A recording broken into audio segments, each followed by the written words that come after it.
All right, good evening, everybody, and happy Friday as we're right here at Strider Field, home of the Jamestown Red Raiders, as they will be taking on the Seneca West Blue Devils. Jamestown in control right here of their destiny. If they win tonight, they clinch number one in Class A, League A1. Norm Rodriguez here along with Jake Fayok. How are you doing this evening? I'm doing pretty good. Made the nice ride down from South Buffalo here to Jamestown. And listen, the way this Jamestown Red Raiders team's been so far, it has been a pleasure going down here and watching them play and just being dominant throughout this entire season. They're 4-0 overall, and I talked about in the previous game when I went up to the Niagara Wheatfield game with my buddy John Simon, who did play-by-play for that game last week.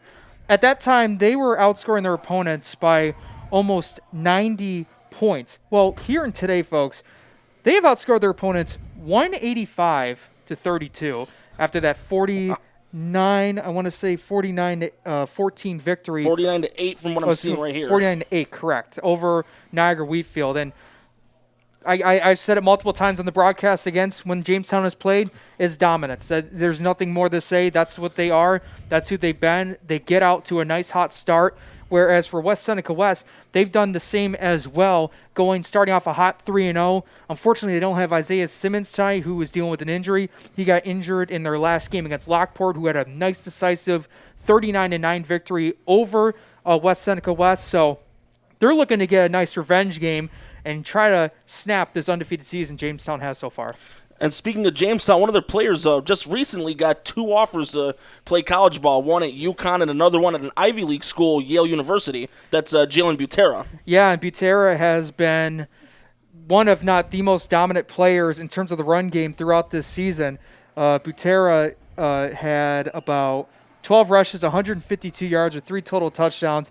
And on the defensive side, he was tremendous as well, had 7 tackles, one of the leading tackles on this team, and he had his first interception on the season as well. So him, along with Trey Drake, Damari Jones, Elijah Rojas, the core 4, not only on the football team but on the basketball team, they've shown that they can be this dynamic 4 players to lead this team to a possible championship once playoffs get started. And last week's victory for Jamestown, Drake threw 3 touchdown passes, nearly had 200 yards passing. He has not thrown 1 interception so far this year. No, and that has to do with him being poised in the pocket. He has a tremendous offensive line, which is underappreciated at times because we don't really focus more on them because of the great passing he does, along with Butera's talent, Jones' talent, and Rojas' talent. So the offensive line has done a tremendous job making sure that he's been able to stay in the pocket, make the nice throws he needs to, and he just knows he has confidence he can throw it to his guys when they can get on. He's on as well, and that's why he's been so good and one of the best quarterbacks here in Western New York. And Butera and Rojas will be the 2 deep men. Jamestown will get the ball first. And here comes the kickoff by the Blue Devils, and we are underway, and this is a squib kick down the right side of the field, and that is downed. Got down by number 22, Ben Anderson, a junior on Jamestown's team, plays running back and linebacker. And we'll see Jamestown's offense on the field first. So some people are just starting to watch the broadcast, whether you're on YouTube, Twitter, Facebook, you see that onside kick and people are going, well, I don't know why you did that against Jamestown. They are known to go down the field a bunch of times on their drives. They've shown to be dominant on their offense. Well, here's the thing. That's one way to catch them off guard. And with the way Seneca West wants to bounce back after the loss against Lockport, you can take that risk. But unfortunately, it doesn't work there. And Jamestown having tremendous field position. Yes, and they're also kicking into the wind, too. But here comes a shotgun snap, and it's a give to Butera, and he runs into all defenders, but he gets it past the 45-yard line. One of the guys to bring him down from Seneca West was number 8, Tevin Mobley. No, excuse me, number 9, Justin Piwovarczyk. It's going to be 2nd down 6, so that was a 4-yard run on the play. And Jamestown in a bit of a hurry-up offense. Shotgun snap, fake handoff, and a give on the counter to Butera across his midfield, and he's got more than enough for the first down. He gets brought down the play by Carmelo Gandolfo. Move the chains, it'll be 1st down Red Raiders, and 2 plays are already in Blue Devils territory. And this is what Jamestown likes to do. Now they're in a no-huddle offense. You're going to see these plays a lot where Drake's like, here, Butera, just take it. I know you're going to get positive yardage and get big gains, and that's what happened in the first 2 plays. And it'll be a counter. This time it goes to Jones. He's at the 40. Runs through a defender. Gets past the 35. The man to bring him down was Gandolfo once again. a wide receiver safety combo on West Seneca West. And they're already at the 34-yard line of the Blue Devils, and we're about to hit 1 minute played in the first quarter. This is what they do. Tom Langworthy, Trey Drake, they're always on great connection between coach and quarterback. They know what the plays they need to run. They got that tight trips to the right side. They're running what they want. And it'll be a give to Butera once again. He crosses the 30, but that's all he's going to get. He runs into a wall of Blue Devil defenders. One of them was Alex Knowles, number 55. So it's kind of funny so far. So right now Butera has right around 20 yards and 3 carries, and it's really good what West Seneca West defense is doing so far. But you could say to yourself, that's almost 7 yards a carry. Yeah, that's because the previous defenses they've gone up against, he's piling on 20, 30-yard runs. And West Seneca West, they're tightening that box up where Butera can only try to get maybe 4 or 5 yards. And it's a toss sweep to Jones and gets away from one defender. He'll cross the 30, and he gets stopped at around the 25-yard line, so about a gain of 6 yards. It's going to be 3rd down and short for Jamestown. Yeah, that's technically a pass play as Drake moved that forward to Jones, but number 33, Ryan Shaney, just felt the brute strength of Damari Jones going right through that defender, cutting to the right side and picking up 5 yards on that pass play. It's going to be 3rd down and 2 yards to go. It's going to be a 2-back, 3-wide set, and Drake will remain in the shotgun formation. And here's a snap, and it's a give to Jones, and he's got enough for the first down, and he gets to about the 21-yard line. It will be enough for a first down for Jamestown. So far, Jamestown going with that run game, and they're pounding it down yards at a time, and they're nearing the red zone.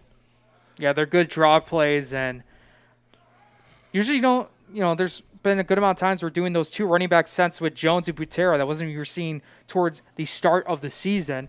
And they're giving Jones, a bit more carries here in the first drive than what they've normally done. And he's been successful just as Butera's been.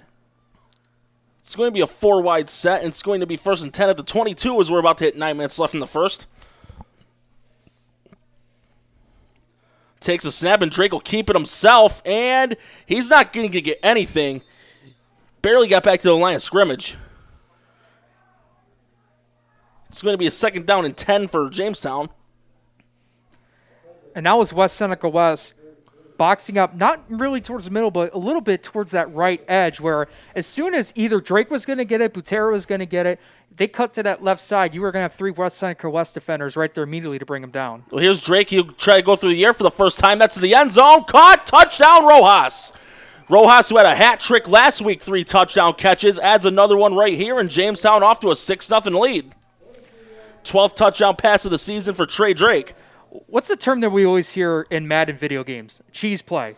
We always hear that, and that is their play every single time. They always try to get a wide receiver, whether it's Rojas or Jones or Butera, one-on-one, and they do that little slant about 5-10 yards out, quick cut to their left side, and it's always open for 6. It's split like the Red Sea, but here comes the extra point, and that goes through. The kick's good, and Jamestown's up 7-0 as they will prepare to kick off to the Blue Devils for their first offensive possession of the game. Jamestown picking up where they have been leaving off all season. Yeah, every game this season, their first drive they get on offense, it's always led to a touchdown. Again, you can't ask for more of what they're doing. They are firing on all cylinders, and the consistency is showing as we've entered week 5 of this season. And the finale of this regular season for Jamestown.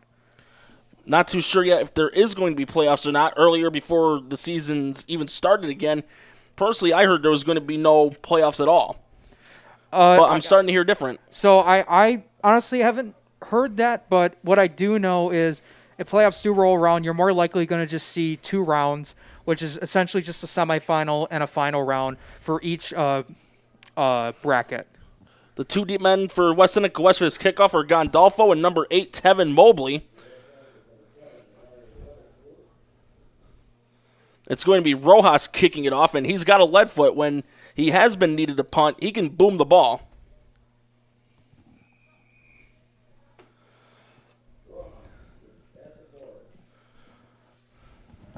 Rojas indicates he's ready to put the toe to the leather, and the kick is a knuckleball down the center of the field, and that is picked up by Gandolfo at around the 10. He swings the opposite end of the field, cuts to the middle, and gets to about the 35. A pretty good return right there, and good field position to start off for the Blue Devils. Yeah, Gandolfo, as he went to the right side, thought he was going to be dead in his tracks, but finds a little hole, does a little juke to his left, cuts back up the middle, puts Seneca West in pretty good territory right at their own 35-yard line.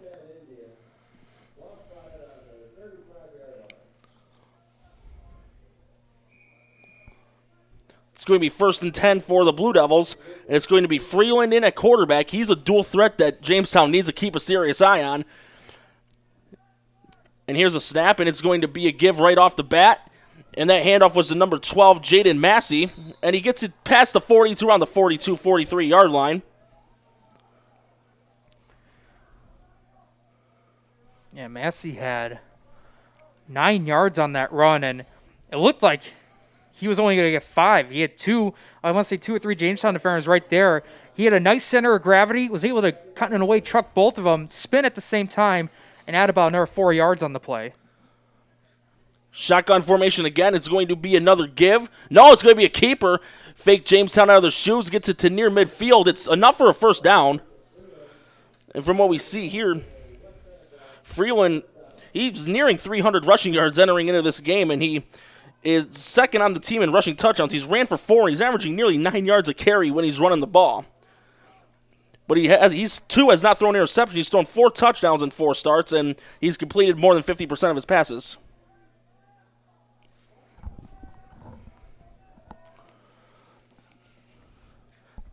Freeland once again in the shotgun formation takes a snap.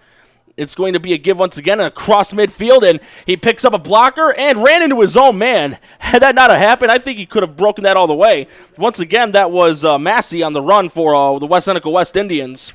And I hate to say it, but that's on Macy as he cut to the left side. You had Witherspoon, who was doing his blocking. It's perfect. He just cut off the edge, and like you said, Norman, he could have possibly had a possible chance for going 6, but that was a Jalen Putera-esque play. He went to the left side, used his speed, and was able to create a bunch of yards to get his team a first down and put their team in enemy territory.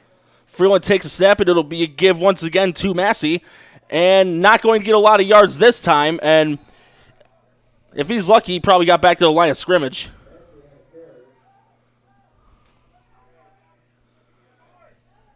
Yeah, they're going to keep him at the line of scrimmage. So it's going to be no gain on the play. It'll be 2nd down 10 as we hit 6.5 minutes left in the first quarter. And that's how as a defense you want to respond for Jamestown. You allow a big yardage play, and you come back saying, okay, try that again. You won't. This time he doesn't. Gets stuffed at the line of scrimmage.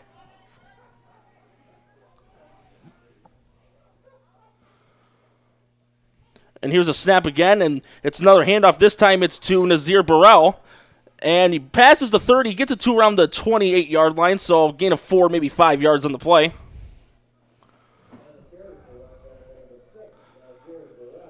Yeah, Nazir Burrell, he's one of those guys that had some time in their loss against Lockport, and he's might get a good amount of carries due to Isaiah Simmons being sidelined due to an injury. But him and Macy, are going to be a nice 2-threat running backs on this offense if they want to produce either a solid or a really good running game.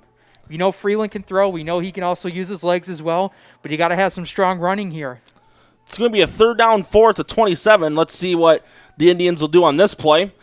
This can also be 4 down territory as a man goes in motion.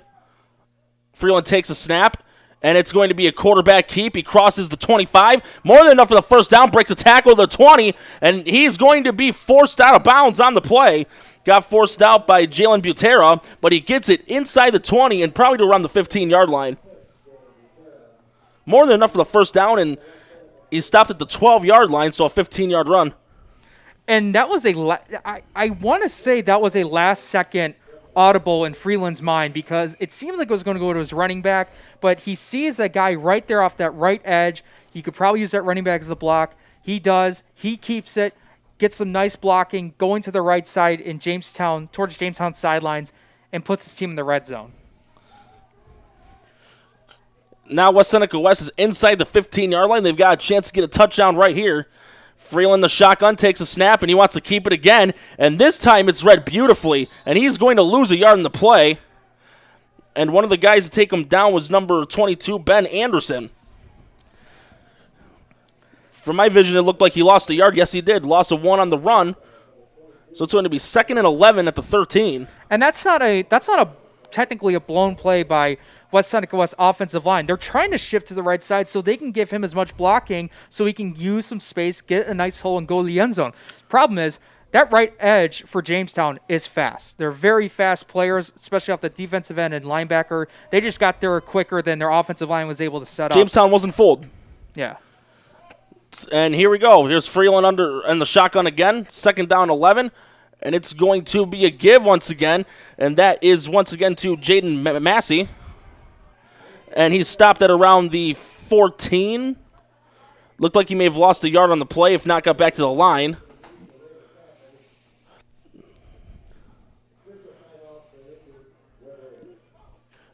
Logistics Plus is a global transportation. We'll take a short break ourselves. You're watching this varsity matchup between the Jamestown Red Raiders and the West Seneca West Indians right here on WNY Athletics.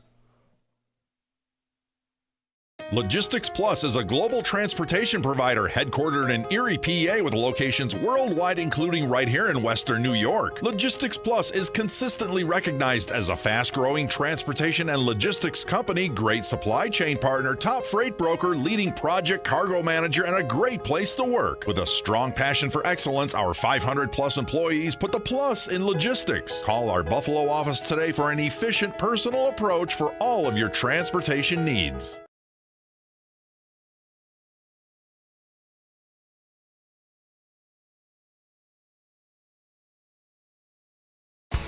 300 Level Media is a locally owned and operated, multi-purpose media company right here in Western New York.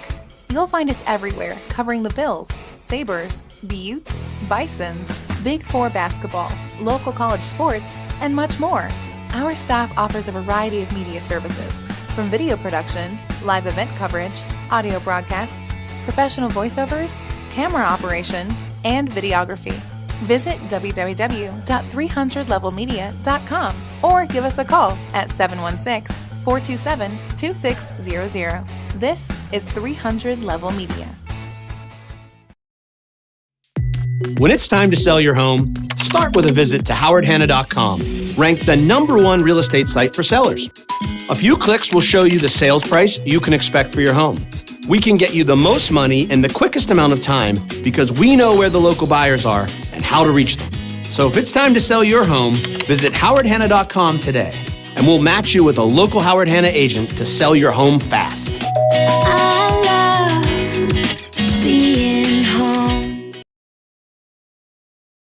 Logistics Plus is a global transportation provider headquartered in Erie, PA with locations worldwide including right here in Western New York. Logistics Plus is consistently recognized as a fast-growing transportation and logistics company, great supply chain partner, top freight broker, leading project cargo manager, and a great place to work. With a strong passion for excellence, our 500-plus employees put the plus in logistics. Call our Buffalo office today for an efficient, personal approach for all of your transportation.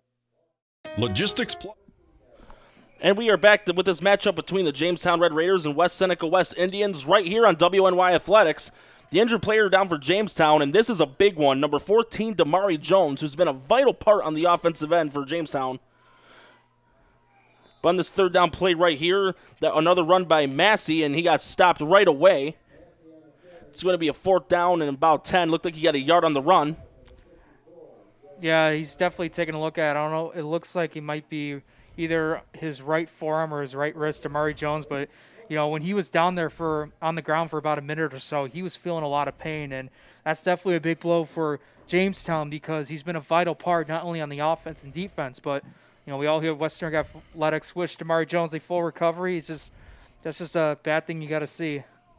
It's going to be a 4th down, 11 to 13, so the last play resulted in no gain. This is one where Freeland has to throw it. And looks like Jamestown's going to have a full front blitz.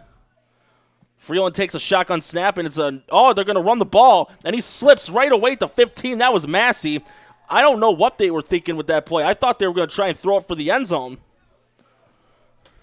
but Yeah. it's going to be a turnover on downs. Yeah, I was definitely a little bit shocked why they're doing it, but honestly, that's probably one of the reasons why it's one of the big losses why you don't have Isaiah Simmons. Not only can he run, but he can also catch well in stride. And listen, Jamestown just lost Damari Jones. Not officially sure if he's going to be coming back or not. Right now, he's doubtful, but that's 2 big plays on Jamestown's defense where they were able to stop West Seneca West in their own territory. Now the Red Raiders come out with their offense, ball right at their own 14-yard line with 2:48 remaining in the first quarter. We're going to have a 4 wide receiver set. It's going to be a stack on both ends. And Butera the only back in the backfield. And here comes Drake in the shotgun formation. It's going to be a give to Butera. And he gets through a gap and he gets through a wall and passes the 20. And he gets stopped at around the 22, maybe the 23-yard line. So it's going to make it a 2nd and short.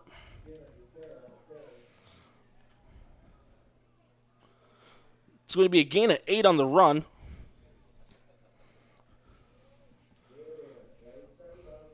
So it's going to be 2nd and 2 at the 22. Yeah, you now have Colin Melendez out there. Melendez also a backup quarterback, too, for Jamestown. And we got a trips to the right. You also have Anthony Soteric out there as well. This is a give to Butera again. Gets away from one defender. He's in trouble. Tries to pound through the wall of defenders, and he's able to get it back to 25. So he gets about 3 yards on the run. Way to make something out of nothing, because that looked like that could have been a 6-7 yard loss. Absolutely, and listen, that's why he's getting looked at. That's probably one of those plays. It's not always the big flashy plays, 30 yards to a touchdown. That's always good to have on your resume. But that's also showing effort and a huge work ethic through Butera. That's why he's getting a couple of D1 scholarships as he's getting looked at. Empty backfield, trips to the left, and a pass to Butera. No, he dropped it, incomplete. Try going with a little button hook to Butera, but he couldn't quite get a hold of the ball. And go back on that Butera play. Listen, he was well past 4 or 5 yards of line of scrimmage. Just goes right through a huddle. He had a bunch, about 5 players, a mix of each of Jamestown, West Seneca West. He even trucked his own blocker as well, and he got 3 yards for the first down. So it's going to be at the 26-yard line, first down. No, I stand corrected. It's 2nd down. It's going to be a get to Butera again, and he maybe got a yard.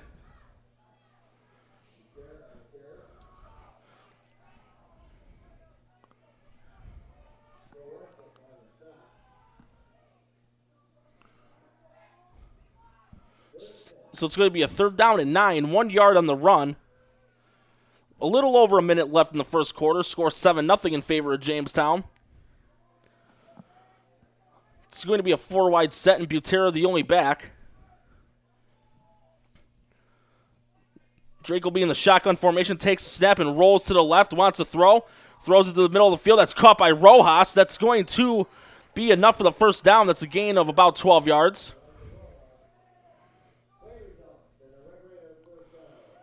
And that's what makes this team very difficult. I know we mentioned earlier about Damari Jones, who's being looked at by the trainers, but you have Drake to worry about. You have Butera to worry about. As soon as you stop Butera, guess what? Now you got to throw the Rojas, or Rojas has to run. And a defender jumped offside. Drake probably attempted a hard count there, and it caused the defender to jump off. So it's going to be a 1st down and 5. And they started this drive at their 14-yard line. They just gained They've already gained 30 yards. Yeah, 30 yards, which includes that 5-yard penalty on that encroachment penalty by West Seneca West. They're just doing what they want. They're taking their time. They're setting up their plays properly, and they're making sure that West Seneca West defense is having a hard time. 4 wide sets. Butera set in motion. Drake wants to throw. Standing in the pocket. He's going to shoot it downfield for Rojas. He's got it. And almost bobbled it for a moment, but he gets tackled at around the 27-yard line. So about a 29-yard run on the play, a 29-yard pass. It's going to be more than enough for the first down as we got under 25 seconds left in the first. And that's why Trey Drake is arguably one of the best quarterbacks in Western New York. And, oh, by the way, guys, I don't know if you knew, but Trey Drake is a sophomore. He's got 2 years left here on this Jamestown football roster. It's been a nice, big athlete, not only for football but in basketball, but he's able to do what he wants. takes a snap, and it's going to be a give to Butera. Gets through a gap, passes the 20, and gets tackled there, about a gain of 7 yards. We will end the first quarter with Jamestown up over West Seneca West 7-0. And this game between the two teams is a quarter old. We're going to take a short break, and we'll be right back after some words from our sponsors. 300 Level Media is a locally owned and operated multi-purpose media company right here in Western New York.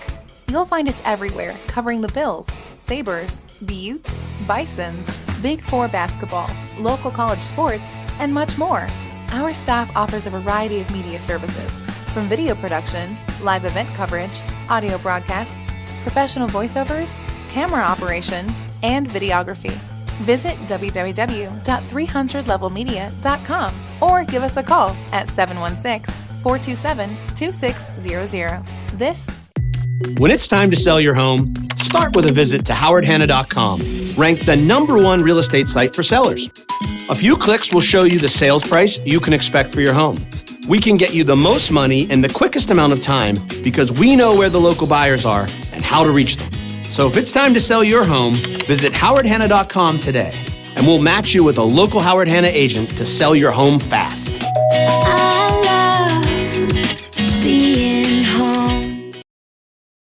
Logistics Plus is a global transportation provider headquartered in Erie, PA with locations worldwide, including right here in Western New York. Logistics Plus is consistently recognized as a fast-growing transportation and logistics company, great supply chain partner, top freight broker, leading project cargo manager, and a great place to work. With a strong passion for excellence, our 500... And we're about to start the second quarter here between the Jamestown Red Raiders and the West Seneca West Indians right here at Strider Field on WNY Athletics. The Red Raiders now in the red zone of West Seneca, and they've got a chance to make this a 2-possession lead right here, right now. It's going to be a trips left to start the second quarter, and Rojas, the only receiver on the right side, it's a give to Butera, and he slipped on the handoff. He's going to lose 2 yards on the play. It's going to make it a 3rd down and 4. That's one of the few mistakes you'll ever see from Butera. It's just like he hit the nail in the coffin, just end up tripping up on his left foot and fell down. Wants a mulligan, definitely for sure. But we'll see what they do here. 3rd and 4, definitely 2-down territory. They've done a tremendous job where even if they're on 4th down, they'll still keep the offense out in the field because they've proven multiple times their offense is that good. Here's a give to Markel Carter, the other back who just came into the game. He gets 6-7 yards in the play, and that's enough for a Jamestown 1st down. Carter going in place of Jones, who got hurt late in the first quarter. It's going to be a 1st and 10 at the 14, and the referee goes, let the clock roll on. Jamestown in the hurry-up offense and a 2-back set once again with 3 wides. Drake calling the signals. He backs out in the shotgun formation, takes a snap, and that's a give to Butera. Gets to the 10. Tried to stiff-arm defender, but he gets it at around the 6-yard line. One of the defenders to bring him down for West Seneca West was Kyle Gembelis, a junior offensive lineman-linebacker combo. It's going to be a 2nd down and 3. And listen, comparing to what Butera's done in the first half than the previous games, West Seneca West defense has done a much better job containing him. He's only had 1 rush so far that's gone more than 10 yards. You know, they're in the red zone right now. Jamestown up 7-0. That's the other thing that West Seneca West has done. They've done a better job containing this offense than previous teams. And it's a give to Carter, and Carter breaks it into the end zone for a Jamestown touchdown. Extends the lead to 13-0 with 10:18 left in the first half, and Jamestown getting ready to add the PAT to possibly make it a 14-point lead. So Carter making the most of his opportunity in place of Jones. Yeah, it's definitely a play Jones would have, but he's still being, dealt with. Carter stepped up there on a big moment for him, able to get through the offensive line, get through that pile, and go in for 6. And here comes the extra point. Drake takes a snap. Here's the kick on the way, and that goes through. Once again, 10:18 left in the half, and Jamestown now up 14-0 as they will prepare to kick it back off to the West Seneca West Indians. And this is where, for West Seneca West, watching, Jamestown, like you guys have watched Jamestown throughout the season, we know that, that 2-score lead by the Red Raiders is only going to get bigger if you don't respond with points of your own. And West Seneca West, that's what they're going to have to do here. They got to come down here right away and punch it in for an end zone. Maybe go for two, not 100% sure. They could still also kick the extra point to at least make it a one-score lead. But they have to answer back here. And it's still very, very early in the game, too. Barely into the second quarter, as we're starting to see some sunshine out on Strider Field. Yeah, a lot of great crowds, but a nice sunny layer on the football field. Nice sunny layer. Have a very interesting overcast with some dark clouds over to our side, our far side. It's definitely an interesting evening, but still a wonderful Friday Night Lights edition. A bit of a change in the deep men. The two deep men now for West Seneca West. One of them's number 88, Omarion Thomas, a wide receiver, defensive back combo. That's a sophomore on the Indians team. And the other one is number 8, Tevin Mobley, who ran back the last kickoff for West Seneca West in the play. The ball blew off the tee, so Rojas is going to readjust the ball. That's been the one thing consistent throughout Western New York today. This wind has been brutal, about 20, sometimes 30 miles per hour gust winds, and we see it once more. They might have to get a guy to hold it for them. In windy games, that's very normal. They're going to probably try one more. Nope, they're going to get a placeholder. Yeah, and the placeholder for that would be number 42, Devin Anderson.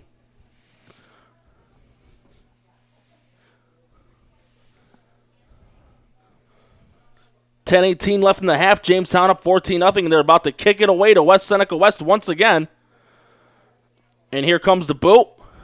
And that's a beauty down the middle of the field, and that's caught out of the air by Thomas. They bobble it, but picks it up, and he gets it to the 15, tries to swing to the left side, gets away from one defender, but he can't get away from the other one. That was number 11, Elijah Rojas, the kicker. So it's going to be a 1st down and 10 for the West Seneca West Indians. Let's see where the ball will be spotted at after the return. Looked like it was at around the 15, maybe the 16-yard line. Yeah, it's going to be a little bit similar to where Jamestown started off on their second drive. They were right at their own 14. This time, West Seneca West right at their own 16. It's going to be a 1st down and 10, and West Seneca West needs to get a touchdown on this drive right here. And it's going to be a 3-wide set. Even though we've seen quite a bit of that, West Seneca West loves running the ball. Freeland in the shotgun. And here's a snap, and it's going to be another handoff, and running right into the wall of defenders, gets about a yard on the run. Looked like the handoff was to Massey once again.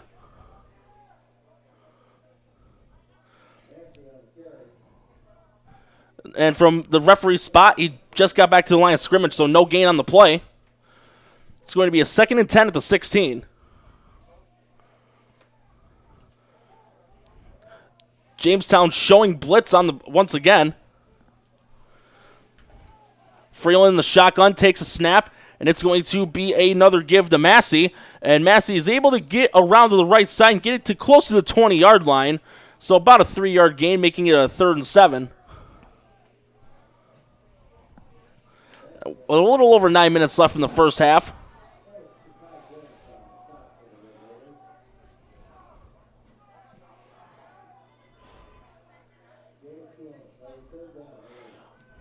Yeah, they only credited him 2 yards on that play. Like you mentioned earlier, with this being a 2-score lead, throwing the ball, this has to be something they're going to have to do a little bit more if they want to get this team, their offense down the field. They're deep in their own territory, and, if you get stopped right here, you're going to give Jamestown some big field advantage. And it's going to be it's a quarterback keep. He gets to the 20, breaks a couple of tackles. He's going to be short of the 1st down by about 2 yards. It's going to be a 4th down and 2, maybe 3, but a great effort there by Freeland. Yeah, that was definitely really good. And it fooled me a little bit. I thought Macy was getting that off that right edge, and Jamestown just swarmed him and tackled him down. Problem is, he didn't have the ball, though. It was Freeland. Good, nice read option play. That's a couple of times they fooled the Jamestown defense, and he's only short just about a yard. And from what we're seeing, it looks like they're going to punt the ball. I wouldn't be shocked if they try a fake. They went for it on 4th down earlier in the first quarter, so I don't see why they don't try a fake at some point. And it looks like Freeland's going to be the one punting the ball away. Here's a snap, And here's the boot, and that's a pop-up and not very deep. The wind may have gotten a hold of that one. It takes a bad bounce. A good one for Jamestown. It looked like it didn't even cross the 30-yard line. Yeah, that's just unfortunate because, like you mentioned before, there was a possibility to go for it. The problem is if you don't get that, you're putting Jamestown in tremendous territory. Another problem is if you punt it with these wind conditions, you also put Jamestown in really good territory. So bit of a lose-lose situation for West Seneca West. And at the referee's indication, that was just a 4-yard punt. Yeah, these winds are going to be brutal. They're, the one thing you can beat, though, with those high winds is your punts are going to have to be line drives. You're going to have to use some force and try to go down on it more where it doesn't have much hang time. Once it has that hang time, it loses velocity, and that's when the wind could just take it wherever it wants to. And it could just blow it back like a paper bag in the wind on the road. And that's what happened right there. And Jamestown with excellent field position. They're in a 4-wide set with Butera the only back as he gets the handoff, gets to the 25, breaks through a couple tackles, gets past the 20, and it looks like he's about a yard shy of the first down, if not got it. The line referees are right on that first down marker. And they're pointing at the 17, so it's an 11-yard run, and that will be a first down. Yeah, they're going to move the chains. He just got enough for it. Jamestown now in the Indians' red zone. It's going to be a 1st and 10 at the 18, as we're about to hit 7.5 minutes left in the first half. Motion man is Takai Branch, and it's going to be a give once again, and that's again to Butera. He gets stopped at around the 18-yard line, maybe the 17. That'll at least be no gain on the play. Oh, they're giving him 5 yards. 2nd down and 5 on the play. As we're about to hit 7 minutes left in the first half, Jamestown sniffing the goal line once again. Chance to make it at least a 20-0 lead. It's going to be a 4-wide set for the Red Raiders. And Drake trying to get the play call. Hey, he gets the hand motion signals from his coach. They do an audible. The receivers switch spots on the right side. Here's a snap. Drake rolls to the right, throws a Rojas caught, tries to dance away from a defender, crosses the 10, and gets tackled down at around the 9-yard line. The tackler to bring him down was Demarion Weatherspoon. It's going to be 3rd down and a yard, maybe 2. It's going to be 3rd and 2 at the 10. Definitely 4-down territory for Jamestown. Once again, it's going to be a 2-back set, and it's going to be Butera and Carter. Also 3 wides, a snap, and it's going to be a give to Butera. He's got enough for the first down and more, and he gets it inside the 5-yard line. More than enough for a first down. It'll be 1st and goal. Weatherspoon once again on the tackle. That was a 6-yard gain on the run.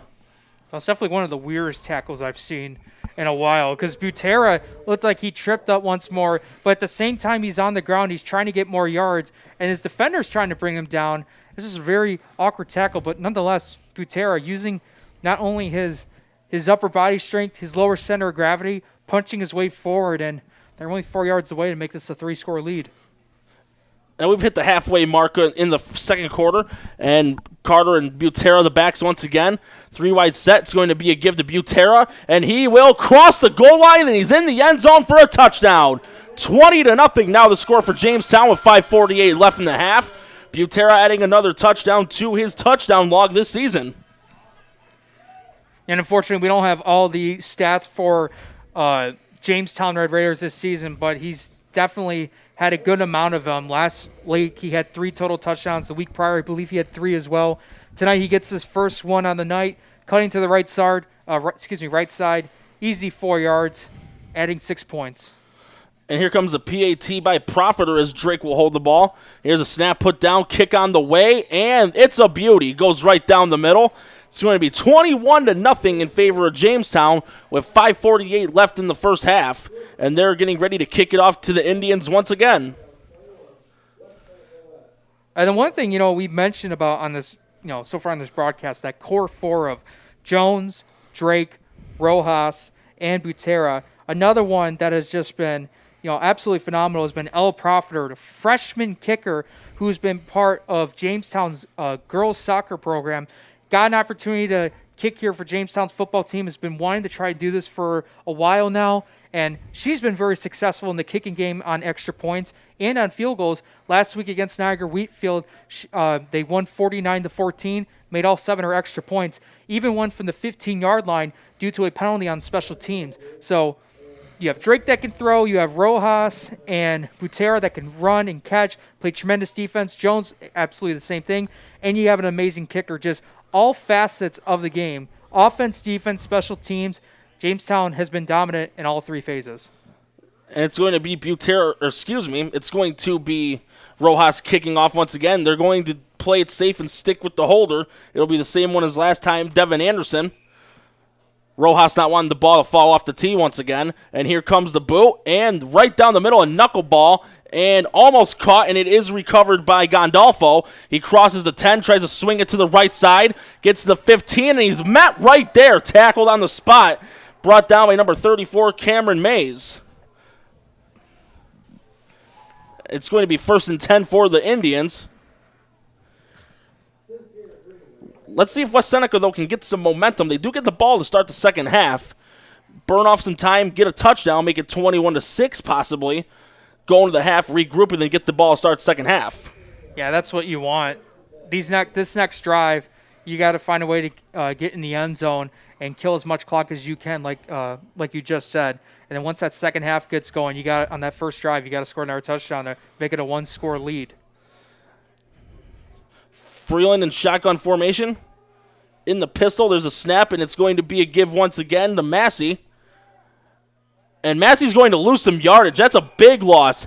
Got brought down at around the 5-yard line, but it'll all depend on the forward progress, too. Yeah, the forward progress was initially at, want to say, looks like the line judge has him as around the 10-yard line. So he's initially going to get a 4-yard loss. Tried to cut to the right side, just nothing was there. He tried moving back, and Jamestown wasn't going to let him go anywhere. It's going to be a 2nd down and 14. And West Seneca West, though they're not known for it, they've got to start throwing the ball a little bit here. Pin at their own 11, 2nd and 14.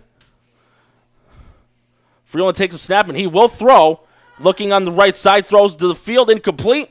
Tried throwing to the right side. It was intended for number 81, Julian Maloney, and it falls incomplete. It's going to be a 3rd down and 14 at the 11. Freeland has started all 4 games. He's attempted less than 10 passes a game this season. So doesn't really throw the ball often. And this is why, when you don't have Isaiah Simmons, playing for you, it becomes not only a momentum killer, it just becomes a killer in general. They rely on him a lot to, move the ball down the field on the ground and in the air. Freeland has a lot of confidence when he throws to Simmons, and when he's not out there, you got to find next man up. And, they've done their game plan with Macy in there, but, at the same time, confidence goes a long way, and without having Simmons, it is a killer. Freeland takes a snap. He's going to throw, and almost intercepted. That pass was intended for Piwa Varchik, and it was nearly intercepted by Cameron Mays. It's going to be 4th down at the 11-yard line. And it looks like Jamestown's going to get their punt return team out. And this is where your quarterback needs to have poise and calm. You're down 3 scores. What do you got to do as quarterback? Get your team down the field and put points on the board. And Freeland looks like he's just a little bit anxious, maybe have some nerves. That pass through to Piwa Varchik just well over his head and almost got intercepted. And here comes a punt. The last one was only a 4-yarder. Let's see if we can get a better result here. And it's a knuckleball and caught out of the air by Butera at the 30. Gets to the 25, makes a couple of men miss. Gets inside the 20 and brought down around the 18-yard line. So a 12-yard punt return, and that was a 19-yard punt there by Freeland. Yeah, and that's what I mentioned earlier. With these wins, you can't have a lot of hang time because that ball won't go anywhere. This one, a much better punt, but unfortunately, goes right into the hands of Butera, and he's been dominant in almost every facet of the game. Punt return, offense, defense, and he just put his team at West Seneca West 16-yard line. So that was a 14-yard punt return by Butera, and now Jamestown's in the red zone once again. And they've got a chance to make this a 4-touchdown game before halftime. having officials timeout, making sure everything's set and ready, having the ball at the right yard line. It's going to be a 4-wide set, and Butera the only back. 4:38 left in the first half. Jamestown up 21-0. And they're at the 16-yard line of West Seneca West. Here's a snap, and Drake's going to roll. No, it's going to be a handoff on the delay to Butera, but the Indians' defense was not fooled on the play. One of the guys to take him down was Aiden Adgate, an offensive line defensive lineman that's a junior on the Indians team. Loss of a yard on the run. It's going to be 2nd and 11. We have a little over 4 minutes left in the half, and Carter coming into the game to substitute at running back. Going in for Takai Branch. It's going to be a 2-back, 3-wide set. And Butera once again in shotgun formation. Takes a snap, and he wants to go to the air again. Looking, and he's going to wing it for the end zone for Rojas. Almost intercepted. A great break up there by Gondolfo. And he was trying to go for Rojas in the end zone once again. And I don't blame him. You know, he technically beat both the cornerback and the safety on that play. Just that pass just needs to go there a little bit more tighter and have a little bit more of an arc on that throw. And Drake would have had Rojas in there in the corner for a touchdown. Nonetheless, it'll be 3rd and 11 at the 17-yard line with 3:50 left in the half. And it's going to be a trips right and one receiver to the left, and Butera beside Drake.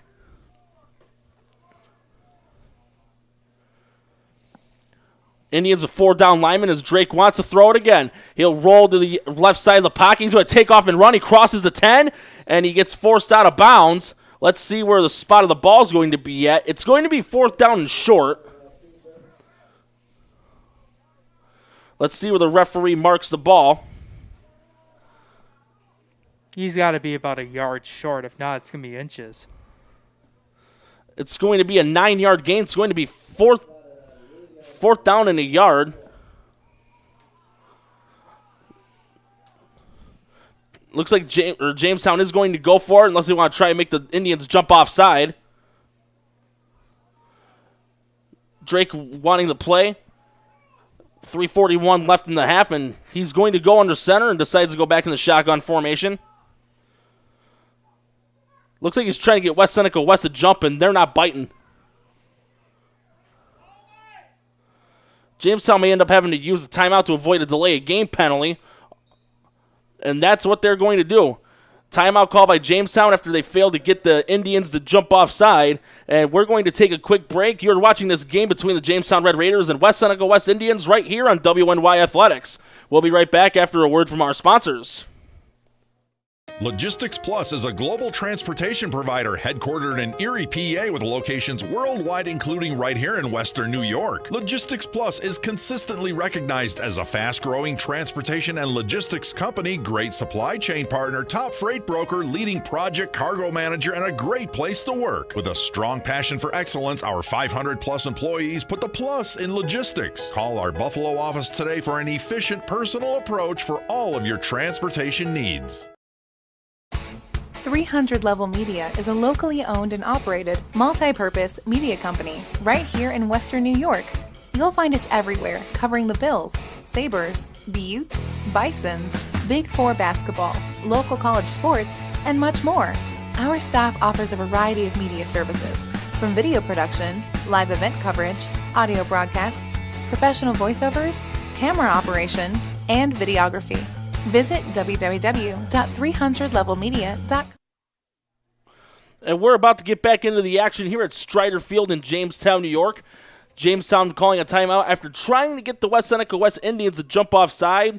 They didn't fall for it, and now they're back on the field, and it looks like they will run a play this time instead of trying to get the Indians to jump. Let's see what they do here. It's a snap. It's going to be a give to Butera, and breaks away from a couple tackles. He's got the first down and more. Gets to the 5, and he gets into the end zone for a touchdown. What a great offensive effort there by Butera for his second touchdown of the game.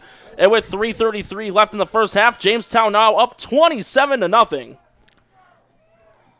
He's a beast. There isn't anything more to say. We talked about earlier in the broadcast why he's received some Division I scholarships from Yale and UConn. Butera just finding a way. You think he's going to get stopped for a loss of yards or at the line of scrimmage, but just uses his break tackling abilities and spin move to just cut him to the outside, get some free space for a touchdown. Drake mishandled the snap, and he's rolling to the right. He's going to get stopped right away by Massey. A bobbled snap on the recovery by Drake, but couldn't get it anywhere. But the score does remain 27-0 with 3:33 left in the first half, and Jamestown once again getting ready to kick it off to the West Seneca West Indians. Got 3:33 remaining in the first half, and Indians, they have to now find time to at least come up with some plays. But, I think this would be an interesting thing from their trying to find their head coach down here, Mike Vastola. I think now is a good time maybe to incorporate maybe some plays that, you guys at practice, maybe not too much, but at the same time, you're more confident enough where you may get some trickery plays to try to get some yards downfield. You definitely use P.O. Warzek as a good example. You can use Massey as another one. They got to find something in some way to get this ball downfield and try to put some points up before the end of the half. And the one thing they need to be sure to do is not to run those things every play or every one over and over again. Otherwise, they're going to get caught up real quick. But here comes the kick by Rojas, and the ball once again falls off the tee. I'm surprised there wasn't a holder out there once again for that, but they're going to do it right now. Just Rojas having too much confidence on that football holder, and Anderson comes up saying, I'll do it again. Next in line. And here comes the boot by Rojas. And that's a knuckleballer, and it bounces at the 10 and bobbled by Thomas, but he recovers it, gets to the 15, trying to swing it to the center of the field, but he gets tackled at around the 20-yard line. It looks like the guy that brought him down was Chris Navarro, number 4. So 3:26 left in the first half, and West Seneca West with another opportunity to get a touchdown on the board before the end of the half. And those previous kickoffs, 3 kickoffs by West Seneca West, the kick returner each time has bobbled the ball in while they're trying to hold on to it and try to get a play going. So you'd be looking at broadcast saying, well, that's been a big reason why they're not getting momentum for their kick return. No, it's also on top of the fact that, Jamestown has so much speed on that special teams where they can get you right around the 20, 15-yard line. Freeland's going to throw a screen in the flat, and that's incomplete. Try throwing that pass in the flats. It looked like it was to Pivovarczyk. It goes incomplete, and it's going to be second down and 10 to 20. West Seneca West, they're trying to do everything to get some positive yardage, but so far it's not working. They got to find that one play where they can get a good chunk of yardage and build it up from there. And I think that was one of them. Piero Warzik was wide open, and we've seen him make some big plays for West Seneca West. He could have gotten him at least maybe 5 or almost 10 yards for a first down, and just unfortunately just fell on the play. Second down 10 to 20. And it's going to be a keeper by Freeland, but it gets read right away by Jamestown, and he's going to lose at least a yard on the play. And we're about to hit 3 minutes left in the first half. Jamestown was not fooled on that quarterback keep attempt. It's going to be no gain on the run. It's going to be third down and 10 at the 20. Last few drives for West Seneca West have resulted in 3 and outs. Let's see if they can get a first down right here. It's going to be third and 10 at the 20. Freeland in shotgun formation. He takes a snap, and it's going to be a pass, and that got deflected. Incomplete, deflected at the line of scrimmage, and it's going to be a fourth down and 10. 2:33 left in the first half. That's a good thing about defensive linemen. If you got some that are 6'3", 6'4", and up, and they can use those long arms, they can bat the ball easy. Yeah, and also with Freeland coming in here, at 6'2", he's got a good amount of, offensive line, defensive line, are well over his height. And at the same time, he just kept staying in that pocket, and the pocket was technically collapsing a little bit, and that's why, a defender for Jamestown was able to get a hand on it. Let's see if Freeland can try to coffin corner this kick. High snap! Goes into the end zone, and Freeland wisely bats it out for a safety. Very smart thinking on his part to do that to save a touchdown. Yeah, it's another unfortunate mistake by West Seneca West. Sails well over Freeland's head. And like I said, the speed from Jamestown, they were going to come up to him and just bring him down immediately if he tried punting it or at least making a run. But that's why Freeland making the smart move, just tapping it out of bounds for safety. And now Jamestown's going to have the ball back with 2:29 remaining in the first half, and they have a chance to blow this lead even more wide open. Yeah, and the good thing for them is with that safety, they get the extra point back plus another one. But they do got a chance to make it 35 or 36-0. And with the way the punts have been in the wind, with the free kick, they could get good field position. Yeah, they definitely have. And, depending on how this wind has been, it looks like, from our vantage point on the camera, if you guys are watching this broadcast, it is moving from the left side of the screen over to the right.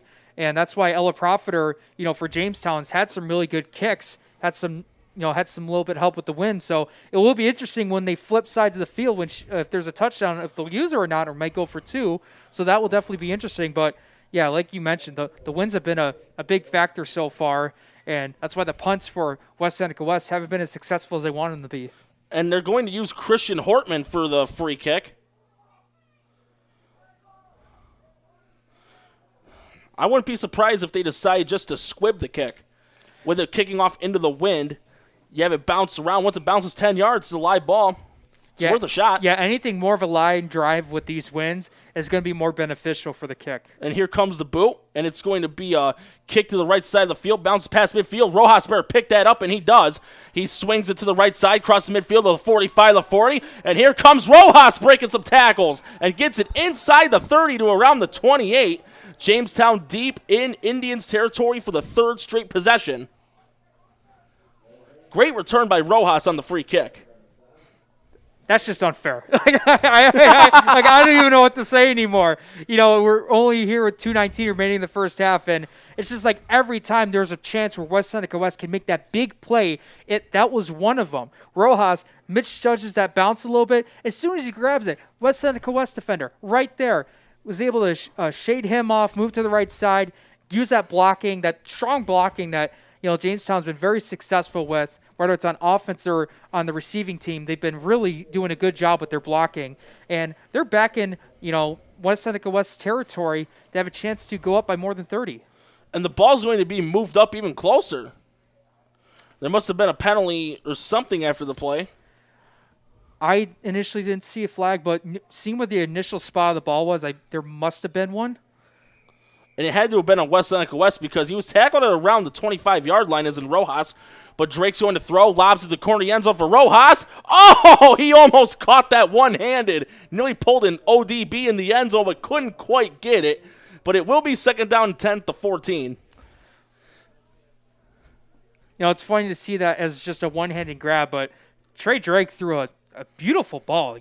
Could say, obviously a dime on that right top corner of the end zone. And Rojas was going on a nice one-on-one with his defender and just couldn't corral it in with the one hand. But the good news for Jamestown is they still got 3 more downs. They've got 2 minutes and change to extend this lead even further. And the way this is going, I won't be surprised if, should it continue for Jamestown, if they go with some backups near the end of the third quarter, if not midway through. But Butera set in motion. Drake wants to throw. Tries to throw to Melendez on the wheel, and it's incomplete. Ooh. Tried finding Melendez on the wheel route, but it got broken up beautifully by Amarion Thomas. Yeah, Dad and Steve McLaughlin, Drake saw it on his right side. He saw some pressure. He saw his receiver move to the left side. McLaughlin almost right there to try to bat it away. And, good coverage there on that play for West Seneca West. It's going to be third down 10 to 14. It's going to be a 4 wide receiver set and Butera the back. Butera will take the shotgun snap, rolls to the left, throws in the flat. That's caught by number 3, Takai Branch. So it does shorten the distance for fourth down a little bit. It was about a 3-yard gain in the pass. We'll see from the referee's indication as we hit under 2 minutes left, and it's a 3-yard gain. So fourth down and 7 at the 11-yard line. I wouldn't be surprised if Jamestown maybe tries again to make the West Seneca West Indians jump to shorten the fourth down yardage. They could, or they can go to that play where if you get a slot receiver, they can do a nice little slant route right up the middle. And the slot guy right now, from what I'm seeing, is Rojas. If that safety cuts back a little bit or Patera misses set in it, motion. Rojas is there. Drake rolls to the right, throws the end zone. Intercepted! And it's intercepted by number 4. That's Gandolfo. And he gets tackled at around the 12, 13-yard line. And the guy that tackled him, from what I saw, was number 20, Carter Egansky. And that's the first interception thrown this season by Drake, but a great read by Gandolfo in the end zone. Yeah, so he had Rojas actually wide open, but he moved out to his right. That window there for Rojas was only about a couple of seconds. Drake couldn't see it. He found another receiver, but Gandolfo jumped on it, was able to pick it off, and he wasn't tackled. Gandolfo got trucked right at around where the spot of the ball is, right at the 13-yard line. But hey, Seneca West, that's a big stop right there from preventing him going up by almost a 5-score lead. Now you have a chance to, with the minute 14, if you want to, at least get this ball downfield. I think that's what the Indians should do to get momentum to start the second half, because they get the ball to start the second half too. So it's going to be a shotgun formation. Here's a snap, and it's just going to be a give to Massey. Massey will swing it over to the right side, breaks one tackle, gets to around the 15, stopped at around the 14-yard line. So it looks like it's going to be a 1-yard gain as we hit 1 minute left in the half. All right, beg your pardon. It's going to be a 1-yard gain. It's going to be 2nd and 9 at the 14. So just a 1-yard run on the play. Yeah, with this clock ticking down, they're just going to just run maybe a play, maybe one more, and or we'll most likely go into the half. Indians probably doing that just to take advantage of having the pick, preventing another touchdown, and try to regroup for the second half. They do get the ball to start the second half as we hit 30 seconds left in the half. And a timeout called by Jamestown. So it's going to be 3rd down, and with the timeout called, Seneca West with one more opportunity to try and get a first down. They're wisely trying to run the ball, but I think they need to try and take a risk here and try to go downfield a little bit, get that momentum built up step by step. They definitely do, but it's got to be the right play, and it's got to be a guy who's not being guarded heavily by either Patera, Mays, or by Markel Carter, because their secondary has been very strong this season. They haven't had much of pickoffs, but when it comes to their passing defense, they've been very good. And they've also gotten a handful of sacks, too, throughout the season also. First game of the season with Jeffrey Lavelle when they were taking on Hamburg, they did a great job on him. Lavelle known for his mobility, but Jamestown was able to stop him from throwing the ball. They picked up 4 or 5 sacks on him in the first game of the year right here at Strider Field. And Jamestown coming up with a scheme right now as the Indians are about ready to get back onto the field. Little over 28 seconds left in the half, and once again, the score 29-0 in favor of Jamestown. Jamestown with 22 second-quarter points, and the Indians are back out on the field, and the Red Raiders are about to follow on with them.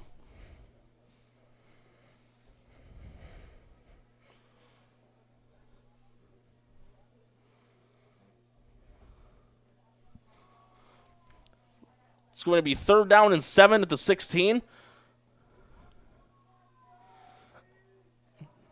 And here comes Freeland, about ready to call the play once again, calling out the signals. Takes a snap, and it's going to be a give to Massey once again. And he crosses the 20. And a timeout going to be called again by Jamestown. And that was their last timeout.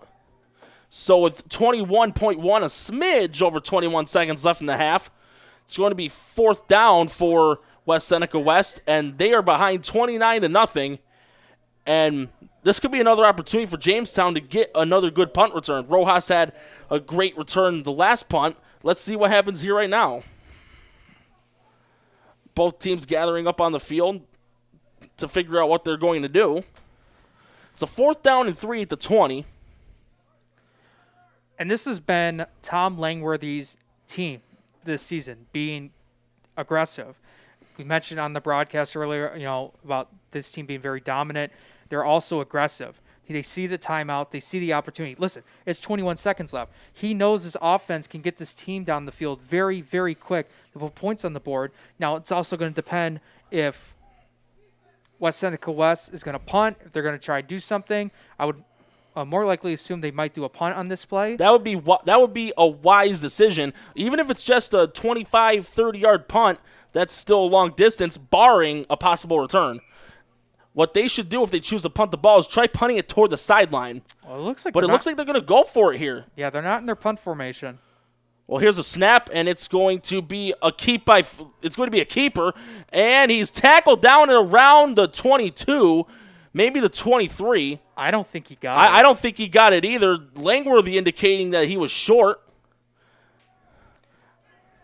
That was interesting by Jamestown's defense because they looked like they were a little bit in their own punt formation trying to receive the ball, and they tried to cut it to the right side. Freeland was met up by a Jamestown defender, and they're going to measure the ball. It's going to depend on a spot right here. A great effort by Freeland to try and get it, but let's see the measurement right here. Yeah, and from Jamestown's reaction, it is short. And Jamestown with an opportunity to get another touchdown here before halftime, but Drake needs to throw it for the end zone. He may have 2, maybe 3 chances tops if he can get the ball quickly in there. I mean, with this, where they're at right now at the, I want to say the 22-yard line, he could do it in one play. He just has to find that open man, whether it's Rojas or Butera. He can, he has really good strength of his arm. He has good poise in the pocket. He can definitely make a big play down here and get this team up.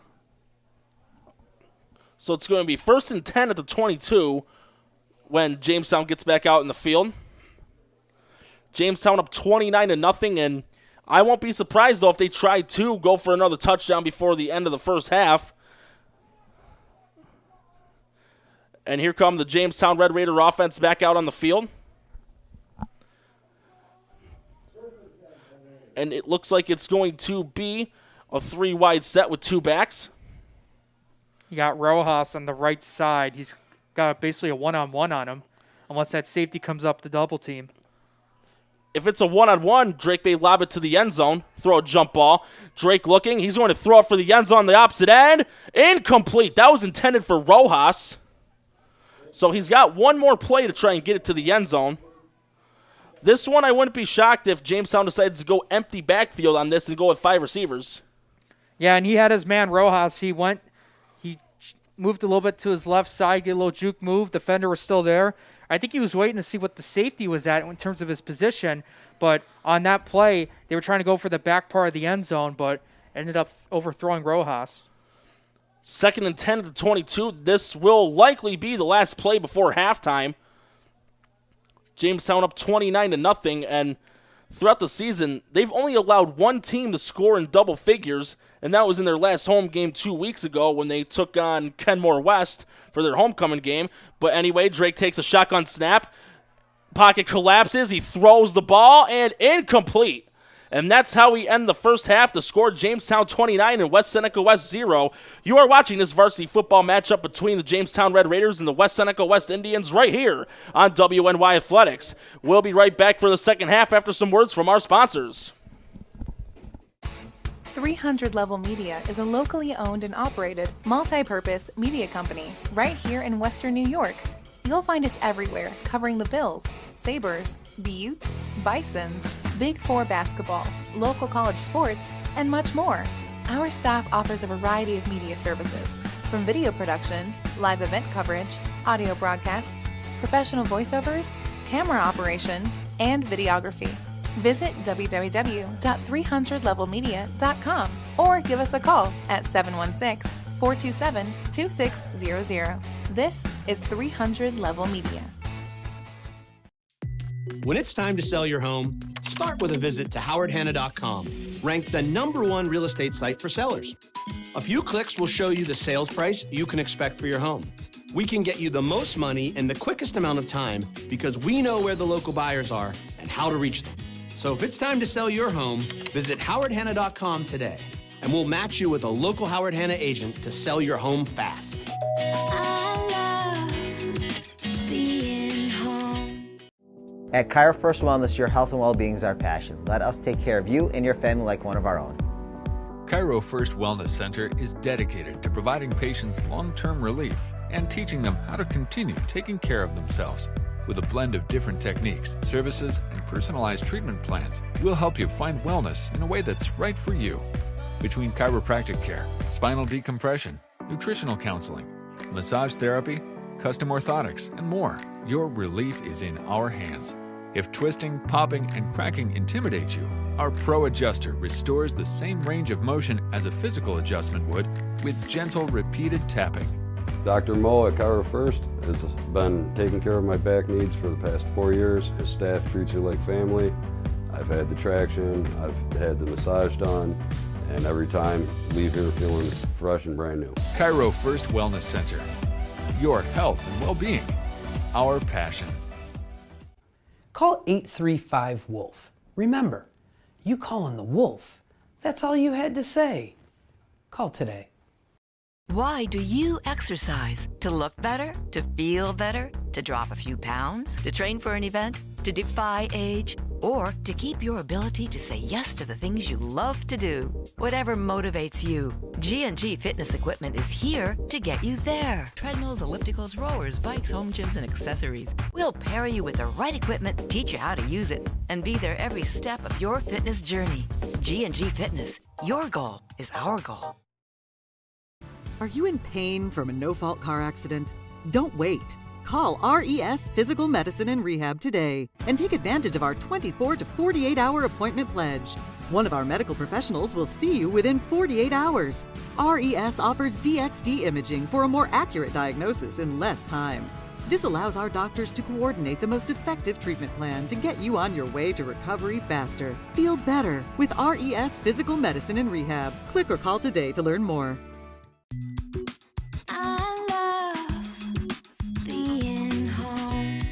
There's nothing better than owning the perfect house to come home to. You've earned it, and we'll make it happen. Our local real estate experts and in-house team of financial professionals make buying or selling your home simple. Howard Hanna. Home happens here.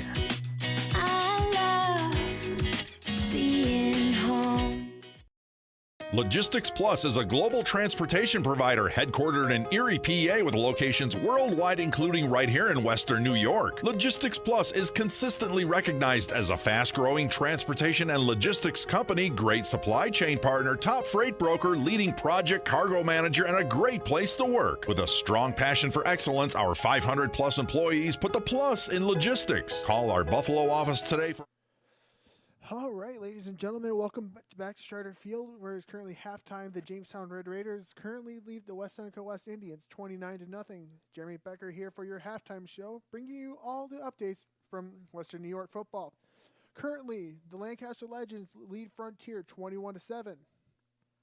Salamanca is ahead of Randolph 19-14. A big crucial game here. Orchard Park is up over Bennett 14-6. Elkville Franklinville beat Maple Grove 20-0. Olean is up 7-0 over Maryville. Now, here's a very interesting fact for Jamestown. Next week, the Red Raiders will host the A2 second place team. And then the A2 winner will host the A1 second place team.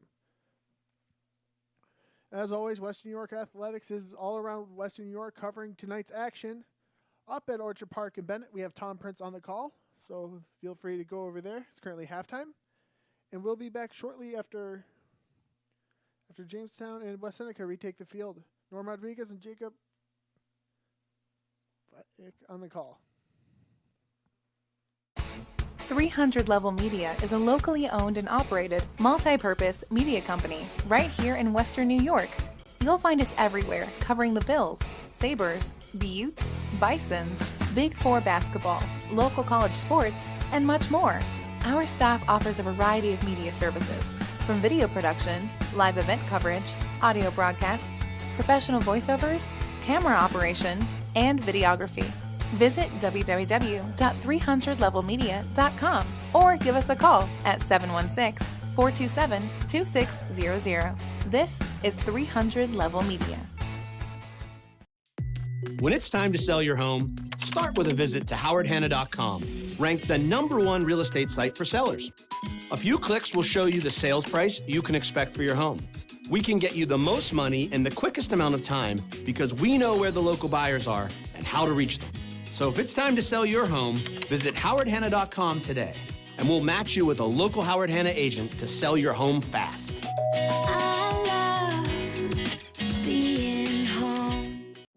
At Cairo First Wellness, your health and well-being is our passion. Let us take care of you and your family like one of our own.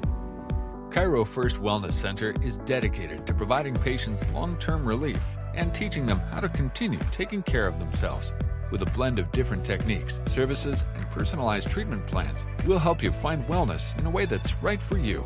Between chiropractic care, spinal decompression, nutritional counseling, massage therapy, custom orthotics, and more, your relief is in our hands. If twisting, popping, and cracking intimidate you, our Pro Adjuster restores the same range of motion as a physical adjustment would with gentle, repeated tapping. Dr. Mo at Cairo First has been taking care of my back needs for the past 4 years. His staff treats you like family. I've had the traction, I've had the massage done, and every time leave here feeling fresh and brand new. Cairo First Wellness Center. Your health and well-being. Our passion. Call 835-WOLF. Remember, you calling the wolf. That's all you had to say. Call today. Why do you exercise? To look better? To feel better? To drop a few pounds? To train for an event? To defy age? Or to keep your ability to say yes to the things you love to do? Whatever motivates you, G&G Fitness Equipment is here to get you there. Treadmills, ellipticals, rowers, bikes, home gyms, and accessories. We'll pair you with the right equipment, teach you how to use it, and be there every step of your fitness journey. G&G Fitness. Your goal is our goal. Are you in pain from a no-fault car accident? Don't wait. Call RES Physical Medicine and Rehab today and take advantage of our 24 to 48-hour appointment pledge. One of our medical professionals will see you within 48 hours. RES offers DXD imaging for a more accurate diagnosis in less time. This allows our doctors to coordinate the most effective treatment plan to get you on your way to recovery faster. Feel better with RES Physical Medicine and Rehab. Click or call today to learn more.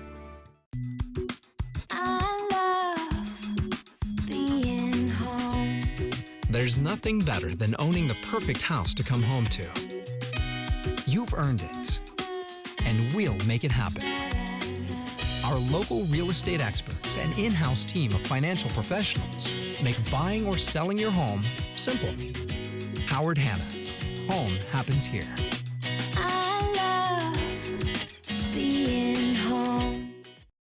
Logistics Plus is a global transportation provider headquartered in Erie, PA with locations worldwide, including right here in Western New York. Logistics Plus is consistently recognized as a fast-growing transportation and logistics company, great supply chain partner, top freight broker, leading project cargo manager, and a great place to work. With a strong passion for excellence, our 500-plus employees put the plus in logistics. Call our Buffalo office today for an efficient, personal approach for all of your transportation needs.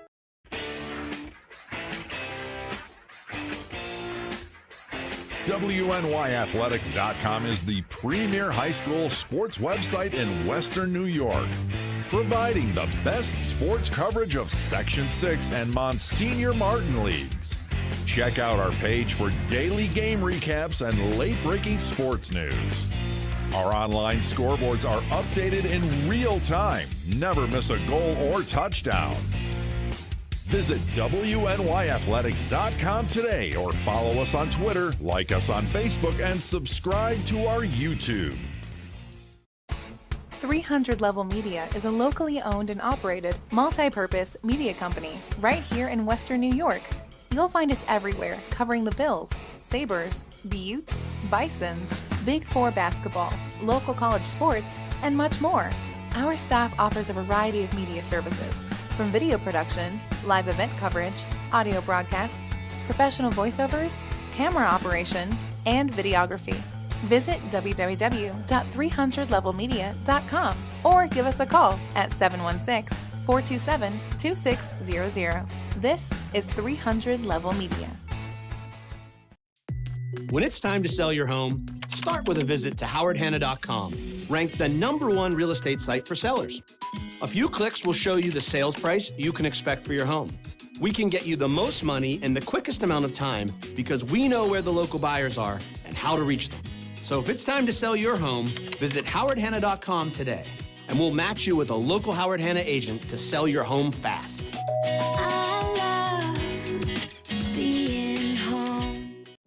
At Cairo First Wellness, your health and well-being is our passion. Let us take care of you and your family like one of our own. Cairo First Wellness Center is dedicated to providing patients long-term relief and teaching them how to continue taking care of themselves. With a blend of different techniques, services, and personalized treatment plans, we'll help you find wellness in a way that's right for you. Between chiropractic care, spinal decompression, nutritional counseling, massage therapy, custom orthotics, and more, your relief is in our hands. If twisting, popping, and cracking intimidate you, our Pro Adjuster restores the same range of motion as a physical adjustment would with gentle, repeated tapping. Dr. Mo at Cairo First has been taking care of my back needs for the past 4 years. His staff treats you like family. I've had the traction, I've had the massage done, and every time leave here feeling fresh and brand new. Cairo First Wellness Center. Your health and well-being. Our passion. Call 835-WOLF. Remember, you calling the wolf. That's all you had to say. Call today. Why do you exercise? To look better? To feel better? To drop a few pounds? To train for an event? To defy age? Or to keep your ability to say yes to the things you love to do? Whatever motivates you, G&G Fitness Equipment is here to get you there. Treadmills, ellipticals, rowers, bikes, home gyms, and accessories. We'll pair you with the right equipment, teach you how to use it, and be there every step of your fitness journey. G&G Fitness. Your goal is our goal. Are you in pain from a no-fault car accident? Don't wait. Call RES Physical Medicine and Rehab today and take advantage of our 24 to 48-hour appointment pledge. One of our medical professionals will see you within 48 hours.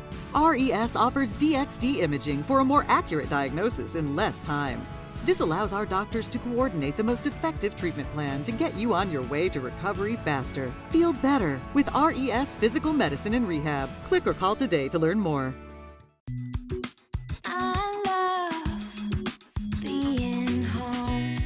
There's nothing better than owning the perfect house to come home to. You've earned it, and we'll make it happen. Our local real estate experts and in-house team of financial professionals make buying or selling your home simple. Howard Hanna. Home happens here.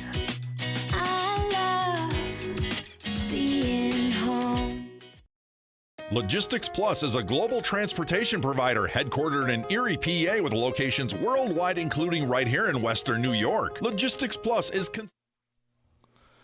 And we're about to start the second half right here at Strider Field at Jamestown High School in Jamestown, New York, where they are taking on the West Seneca West Indians right here on WNY Athletics. Jamestown, the first half, firing on all cylinders, taking advantage of excellent field position that was given to them. 3 drives.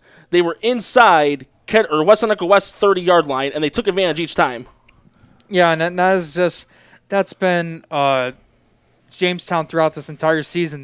This is what they've done so far at the end of the first half. I know you mentioned against that game against, I believe it was Kenmore West, they at least made it, I want to say it was like an 18 to 6.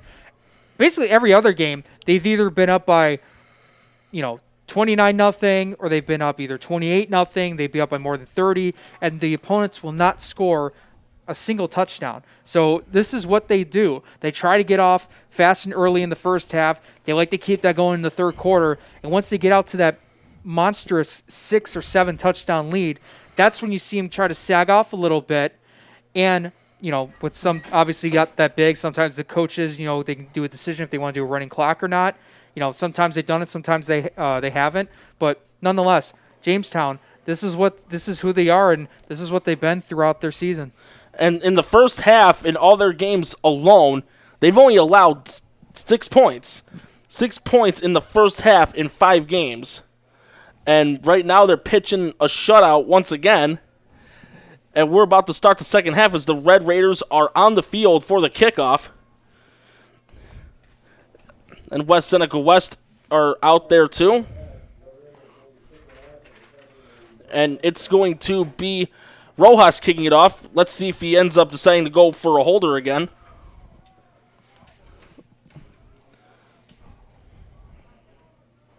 Yeah, we're actually talking to one of the videographers that does stuff for West Seneca West. He's out there right now filming, and he's mentioned about the winds have died down a little bit, but even a little bit, these winds are still being a bit gusty and creating a havoc for these football players. Yeah.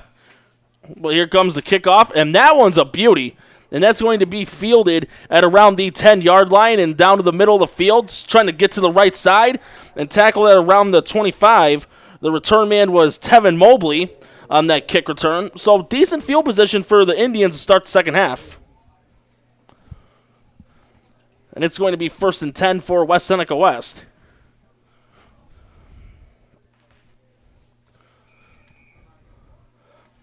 And the offense and defense get out onto the field.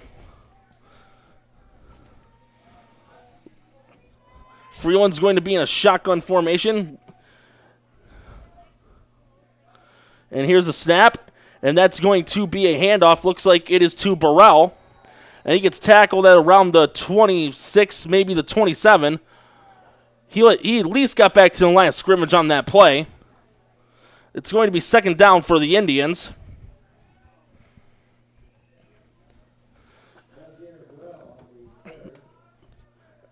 And it's going to be a gain of 1 on the run.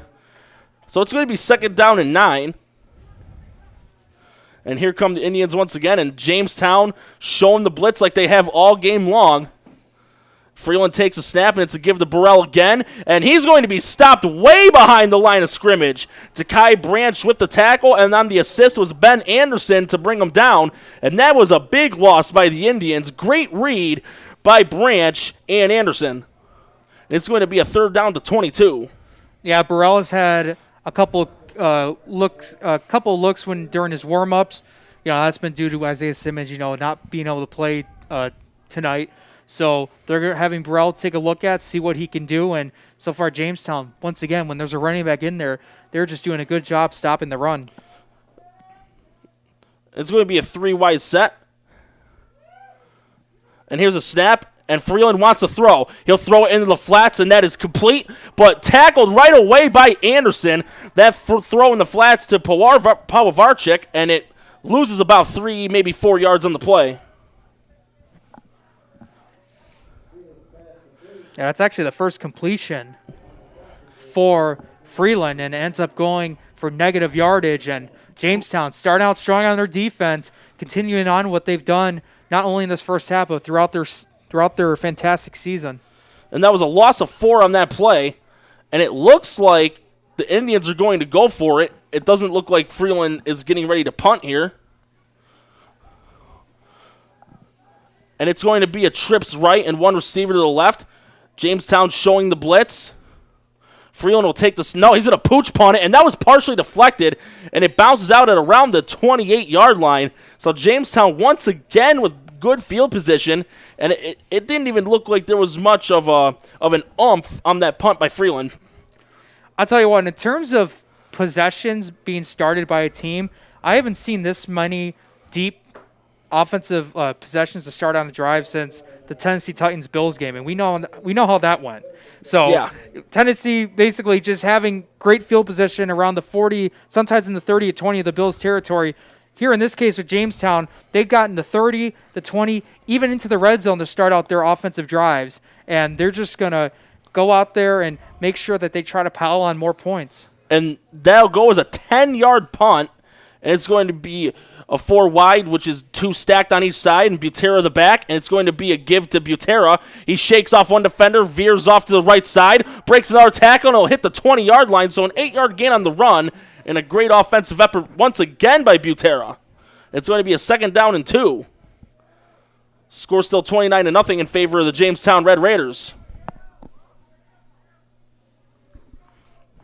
And a substitution coming in for a play. It's Markel Carter, who scored one of the touchdowns in the second quarter.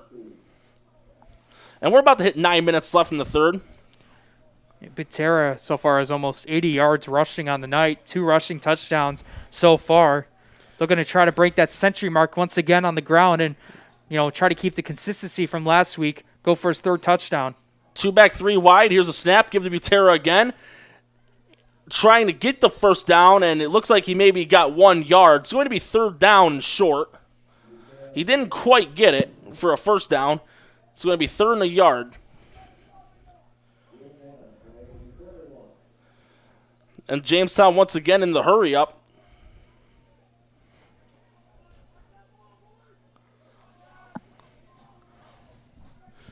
.8:22 left in the third. 3rd and 1 at the 19-yard line. Jamestown once again in the Blue Devil red zone. Or excuse me, the Indian red zone. In the snap, give to Butera again. He's got the first down and more. Almost got pulled by the horse collar, but he's able to get it to the 10-yard line. So more than enough for a first down for Jamestown. It's going to be at the 10-yard line. It's going to be 1st and goal. And we're about to hit 8 minutes left in the third. Referee indicating to let the clock run. Jamestown with a chance to make this a 5-touchdown lead.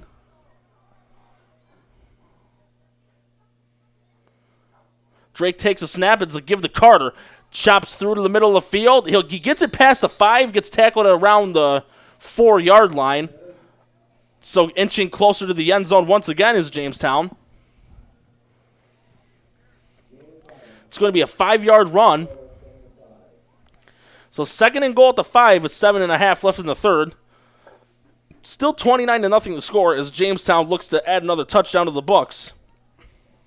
Every drive they've had has led to 6 points, other than the one towards the end of the first half was an interception right in the red zone on the same side of the field. And those 2 shots they tried after that punt at the end of the half, but Drake takes a snap. He'll throw to the end zone. Touchdown, Rojas, his 2nd of the game and his 5th in the last 2, and now make it 35-0 in favor of Jamestown for Trey Drake. That's touchdown pass number 13 this year versus only 1 interception. And they will get ready for the extra point try with 7:04 left in the third. Score now 35-0 in favor of Jamestown. Nice little route by Rojas, trying to create separation. Does a quick motion to his left side, getting the defender right behind him, getting Drake an easier throw to him.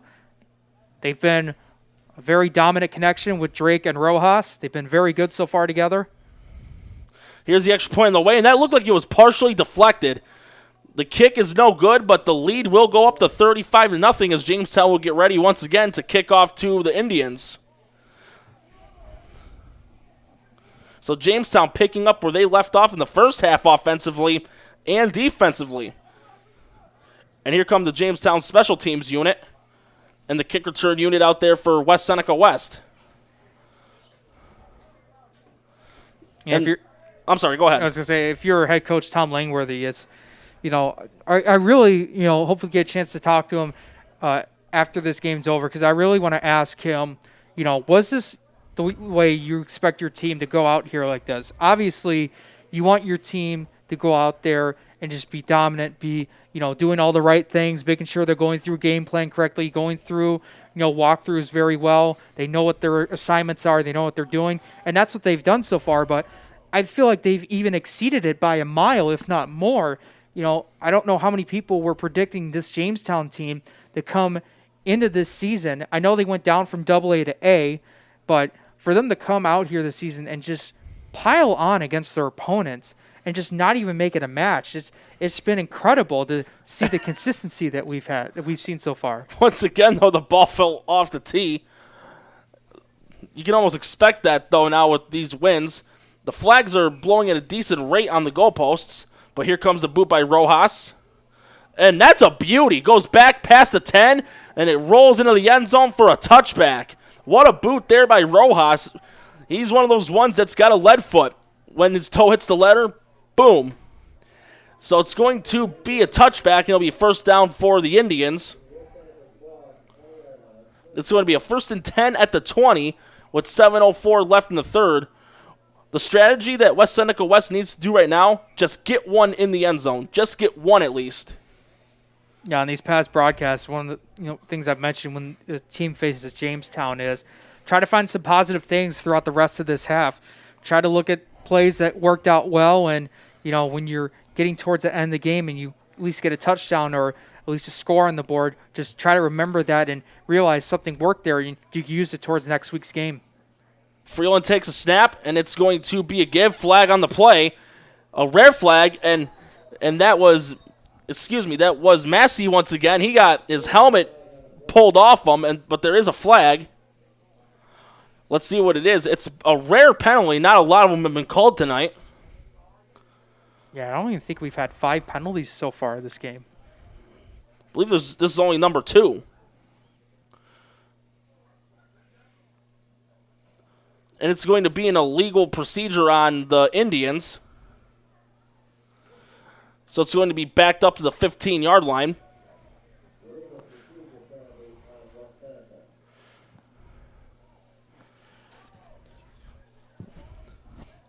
With those offensive formations, you always have to be sure that no receivers covered on the play.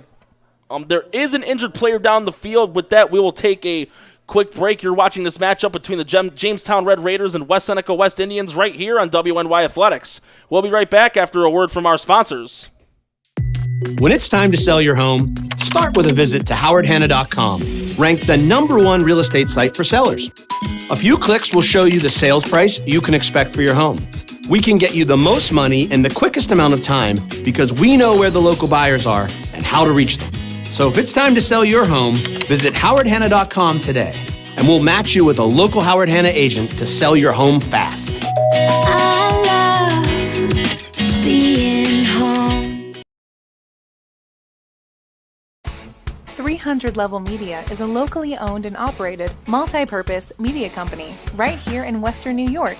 You'll find us everywhere, covering the Bills, Sabres, Buttes, Bisons, Big Four basketball, local college sports, and much more. Our staff offers a variety of media services, from video production, live event coverage, audio broadcasts, professional voiceovers, camera operation, and videography. Visit www.300levelmedia.com or give us a call at 716-427-2600. This is 300 Level Media. Logistics Plus is a global transportation provider headquartered in Erie, PA with locations worldwide, including right here in Western New York. Logistics Plus is consistently recognized as a fast-growing transportation and logistics company, great supply chain partner, top freight broker, leading project cargo manager, and a great place to work. With a strong passion for excellence, our 500-plus employees put the plus in logistics. Call our Buffalo office today for an efficient, personal approach for all of your transportation needs. And we're about to get back in the game action here between the Jamestown Red Raiders and West Seneca West Indians right here on WNY Athletics. A player that was injured on the play, that was number 12, Jaden Massey. He was the one that took that tackle where it got his helmet taken off his head. But here comes a snap, and it's going to be a give and crossing the 20. And that handoff was to number 6, Burrell. And he gets it to the 30-yard line, and that should be enough for a first down. And Burrell's down.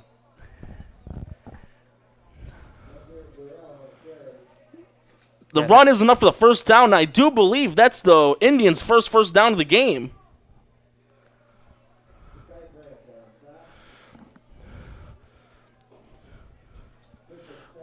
Burrell is slow to get up. Hopefully he's able to get up on his own power. That's always a really good sign. It was a gain of 13 yards on the run, and Burrell is able to get up on his own power, which is always a really good sign. Yeah, that would have been very scary if West Seneca West, they've had a couple running backs that have been taken out. With Simmons, who's fortunately not playing today. We mentioned about Massey, who was taken out earlier if his helmet was ripped off him. He was a little bit shaken up. And you just saw Nazir Burrell, looked like he was a little bit shaken up, but he comes up on his own feet. Will have to come out for a play.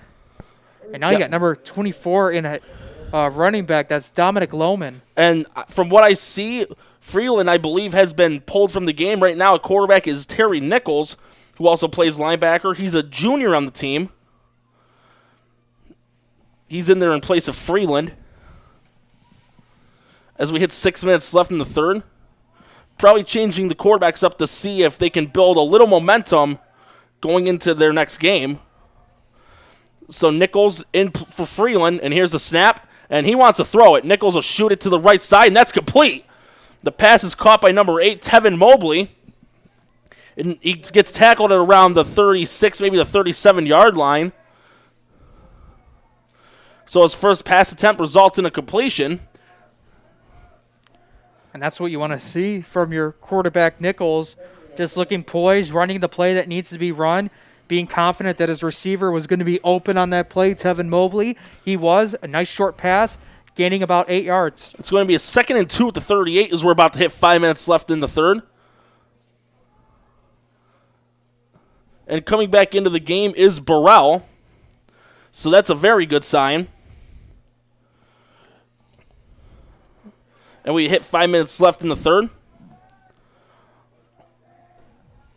Once again, Nichols in at quarterback in place of Freeland. Takes a snap, and it's going to be a give to Burrell, but he gets read immediately. The first guy to get him was Takai Branch. He wrapped his arms around him right after the ball was handed off. So that's going to be, let's see what it is. It's going to be no gain. It's going to be 3rd and 2 at the 38. This is definitely 4th down territory right now for the Indians. 3rd and 2 at the 38-yard line.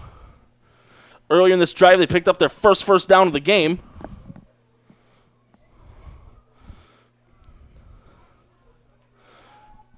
It's going to be a 3-wide set, 1 back. Pistol formation for the Indians. Snap, and it's going to be a give once again to Burrell, and he's got more than enough for the first down. Gets it to the 45-yard line. That's a gain of 7 yards. That's going to be enough for another Indians first down. And they've got a chance to reach Jamestown territory for the first time tonight. It's going to be 1st down and 10 at the 45. 3:50 left in the third quarter. Score still 35-0 in favor of Jamestown.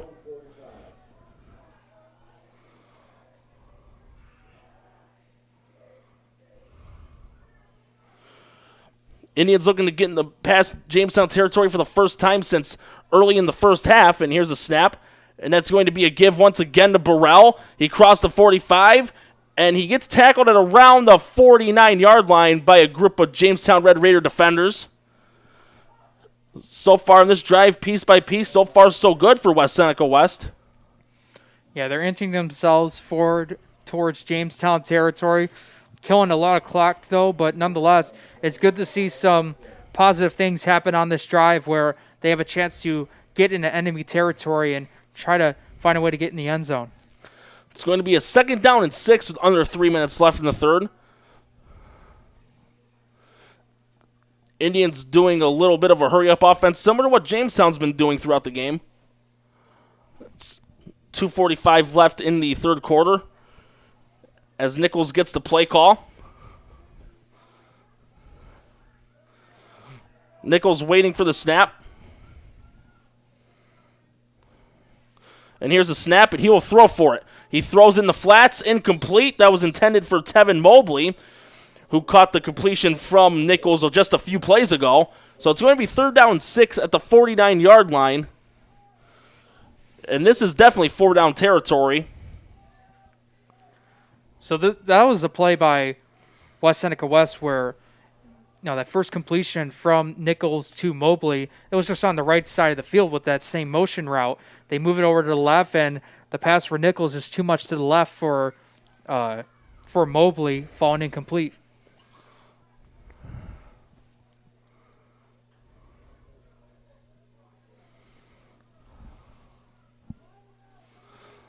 It's going to be 3rd down and 6 at the 49-yard line as Nichols gets ready to take the snap. Pistol formation, Jamestown showing the blitz. It's going to be a defensive switch. Red Raiders with 3 down linemen. And we got a flag on the play. And it's going to be delay of game on the Indians. So it's going to make it 3rd down and 11. From what I saw, it looked like they were maybe trying to get the Red Raiders to jump. Now either that or possible confusion on the offense of what play they were trying to do. but that's just a killer. You're doing a lot of good things so far in this drive. You can't take a penalty like that to move you back 5 yards, even though it's 5 yards. Now this makes this a 3rd and long, which, for West Seneca West offense, they haven't been able to do that. This is one where Nichols will have to throw it again. 3rd and 11 at their own 44. Here's a snap, and he will throw. Throws it to the opposite end of the flats. That's complete. And that is down the field. That's number 88 once again. That's Omarion Thomas. And he gets it into the Jamestown red zone. Got tackled around the 17. So about a 39-yard pass play. Longest play of the game by the West Seneca West Indians. And now they've got an opportunity to break the bagel and get 6 points on the board. Carter Agansky was the last line of defense for Jamestown, and Omarion Thomas using that speed where if Agansky wasn't able to tug on his jersey and bring him down, he would have been gone for 6. Even so, more than enough for the first down and brought down the 19-yard line. So that was a gain of 37 yards on that pass. Nichols bringing some momentum for the Indians coming in off the bench at quarterback. And a fake handoff. He's going to throw it for the end zone. And what a catch! And that's going to be a touchdown. That will be a pass interference on the Red Raiders. And that ball was caught by number 81 on that play. And that was Julian Maloney, a 6'3" tight end and one of the seniors on the Indians team. So the Indians get on the board with a $1:25 left in the third quarter. 35-6. The PI penalty is declined, and that results in an Indians touchdown. That is the momentum they needed. Mike Vastola made the smart decision putting their junior quarterback, Terry Nichols, in. He's been phenomenal on this drive. He's made some nice throws, had a nice pass there to his tight end where he was the only one able to make that catch, leading his team down the field for 6. Extra point coming up. It's going to be Hortman kicking the PAT for the Indians. And it will be Nichols doing the place holding. Takes a snap, hold, here's the kick, and that's blocked! PAT was blocked by Cameron Mays. They read that like an open book, but West Seneca gets the 6 points still on the board, so it's 1:25 left in the third. 35-6 now in favor of Jamestown. And if I'm the West Seneca West Indians, I would think it wouldn't hurt here to try a onside kick or squib it to see if he can chase down and recover the ball. Yeah, that's what they did at the start of the game. They were kicking off to Jamestown, and they tried to do a surprise onside kick to try to get the ball first. They could definitely try and do that to inch their way back in this game, but my goodness, if we're not talking about Cameron Mays' truck on Terry Nichols there, as he was able to stop the extra point, I don't know, we're doing something wrong because that was beautiful. He charged through the open gap, and he blocked the kick, and he knocked down the holder, too. So he himself got a little 2-for-1, got to hit a guy and block the kick. Both are big plays in football, and Jamestown's kick return team on the field and the. So we got this here now, the updating of Jamestown. They're outscoring their opponents now 220-38. That's an average of 44 points a game by Jamestown, and they're winning by an average of more than 40 points. If they do tack on another 18 points, they'd be outscoring their opponents by 200. And here comes Hortman with the kick. And he'll just pooch it to the center of the field. And that's caught by Melendez, and he'll just wisely fall on it. And it'll be first down for Jamestown at around the 45-yard line. 1:23 left in the third. 35-6 now the score. It's going to be on the 44 after Melendez caught and fell on the ball on the kick. It's going to be first down Red Raiders as the Indians' defense is out on the field.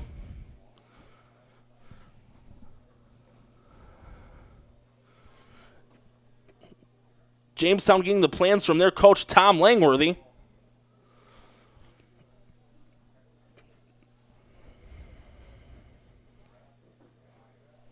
And it's going to be first down and 10.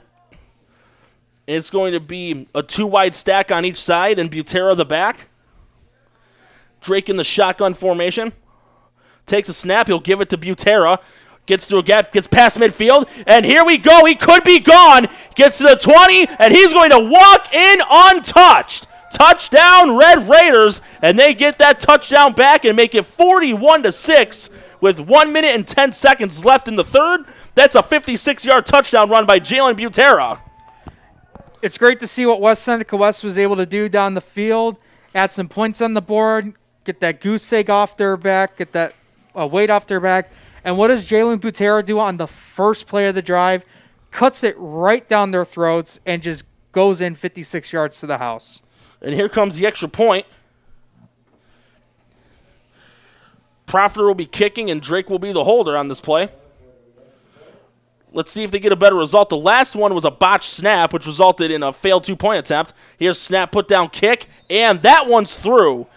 So with a minute and 10 seconds left in the third, Jamestown up 42-6 over the West Seneca West Indians, as we will have another take of Jamestown kicking off and the West Seneca West Indians fielding the kick and trying to get a return out of it. One play, 56 yards. That's all Jamestown needed to add another touchdown to their log this year. 42-6 now the score with 70 seconds left in the third quarter. And the West Seneca West return unit is out on the field and ready to go. And the return men for them on this one will be Tevin Mobley and Omarion Thomas, who had that very nice 37-yard catch, which helped set up West Seneca West's touchdown on their last drive. Langworthy getting the troops back out onto the field for the kickoff team. It will be Rojas kicking off, who's got 2 touchdowns for Jamestown. And with Butera's run, he got a hat trick, and that's his third of the game. So Jamestown getting ready to kick it off once again.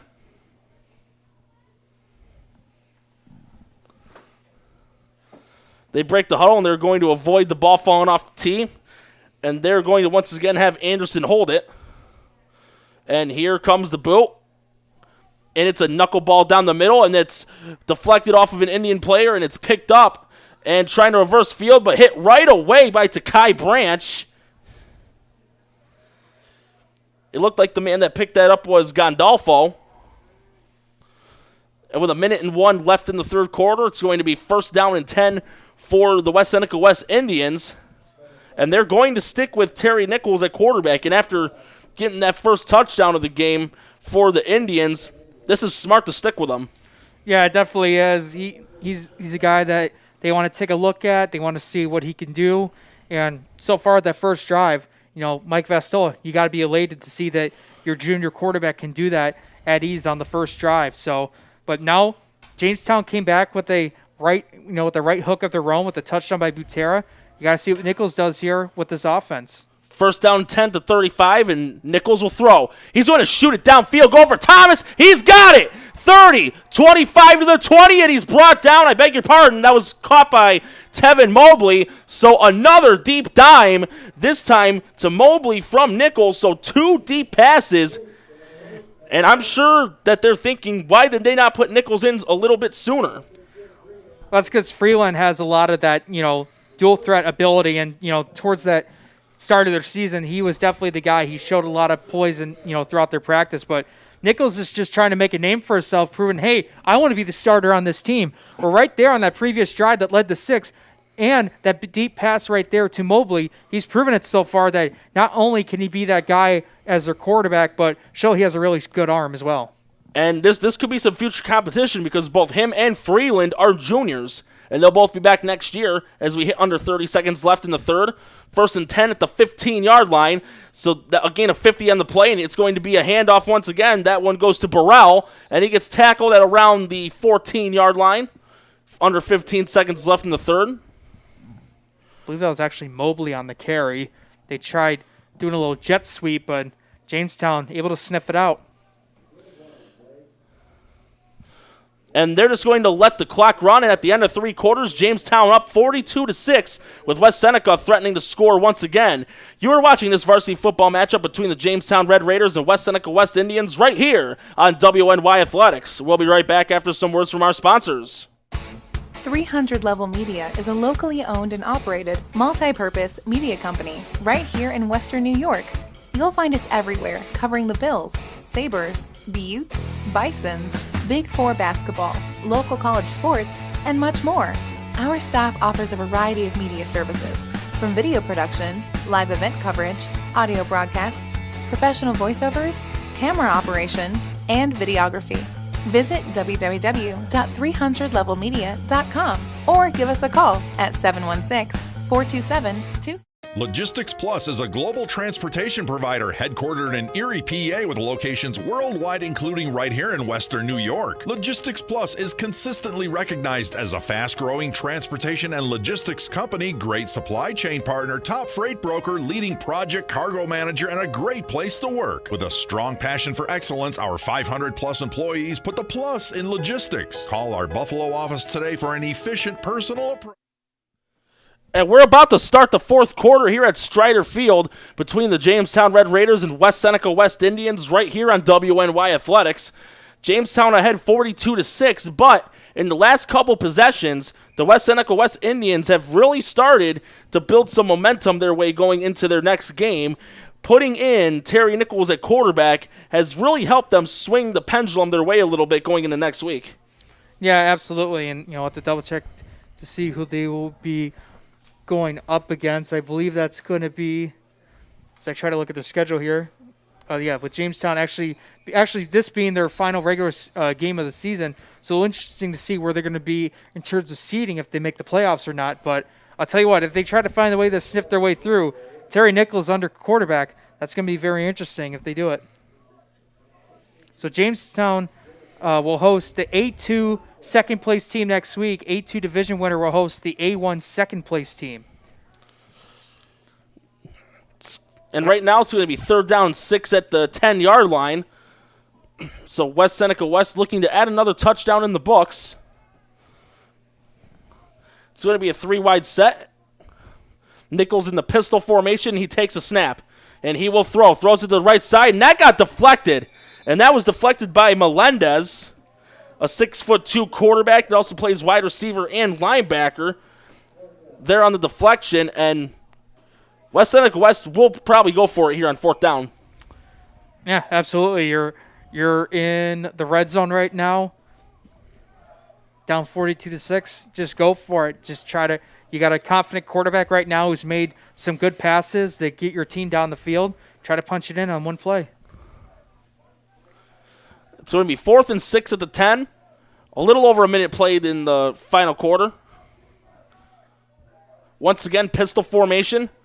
Jamestown showing the blitz. Nichols will throw a screen pass, and it's incomplete.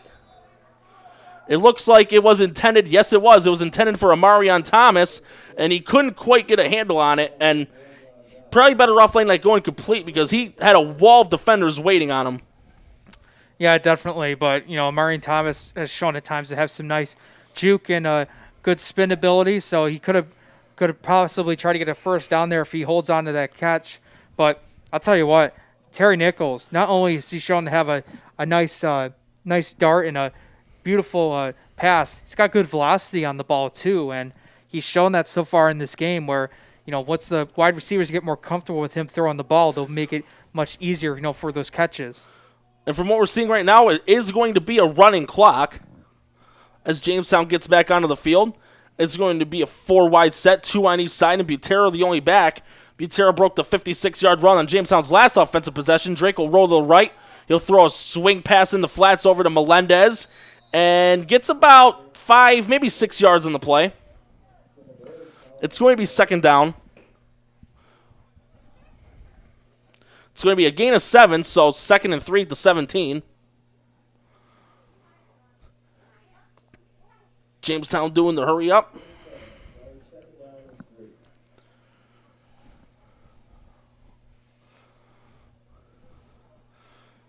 Same as last time, a 4-wide set, 2 on each side. Butera the back.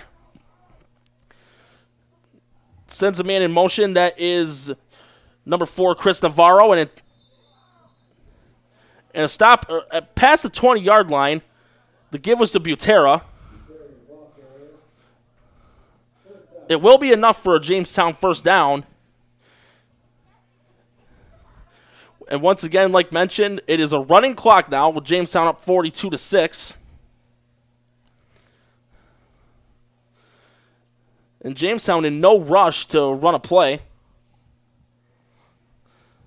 Yeah, they don't have to. They can. No, they don't. Take their time. They can still get the ball down the field and kill as much clock as they can. 4 wide set and Butera the back, and here comes the snap, and it's a give to Butera again. And he cuts to the center of the field, and he gets it to about the 25-yard line, so a gain of 3 yards. Under 9 minutes left in regulation, 42-6 to score. So it's a 2-yard gain, and it's going to be second down to 25.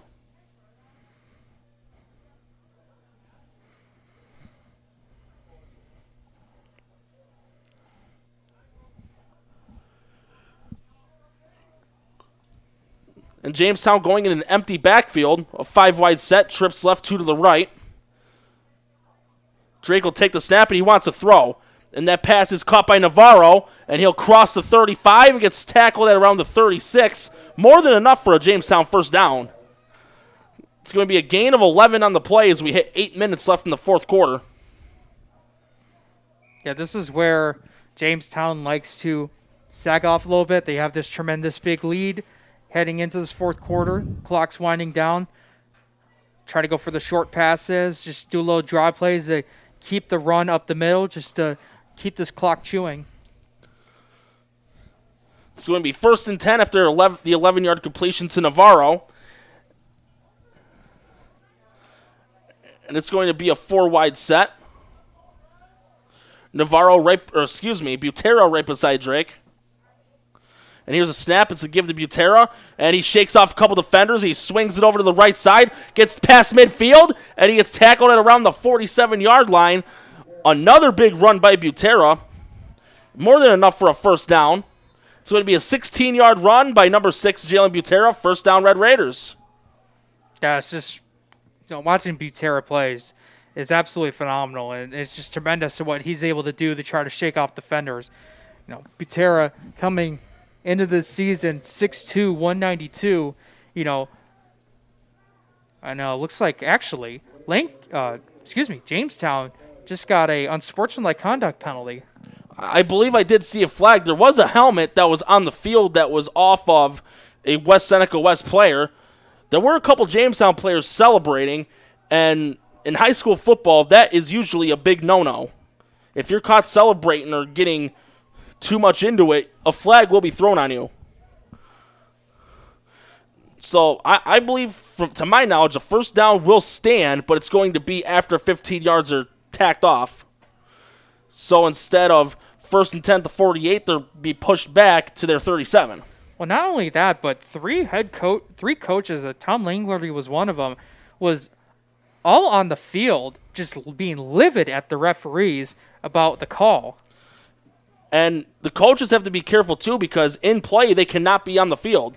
And if they're caught on the field, that's a 15-yarder, too.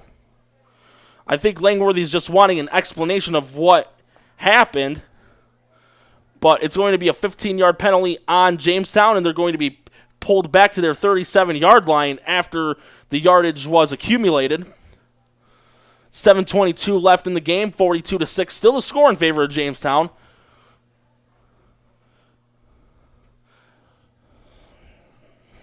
And let's see what Jamestown's going to do. Looks like we're going to get a timeout by the Red Raiders. I think Langworthy might have called that to settle the players down. Yeah, settle the players down and just settle the game down. We had a little bit of jarring for both teams. You had an unsportsmanlike conduct penalty. 7:22 remaining in the game. You don't want this, get out of hands. You are up big in this game, though. But time to settle the players down. Try to get them focused on, what the task is at hand. And that's why Langworthy called it. And also to prepare for their playoff game next week, which will be right here at Strider Field.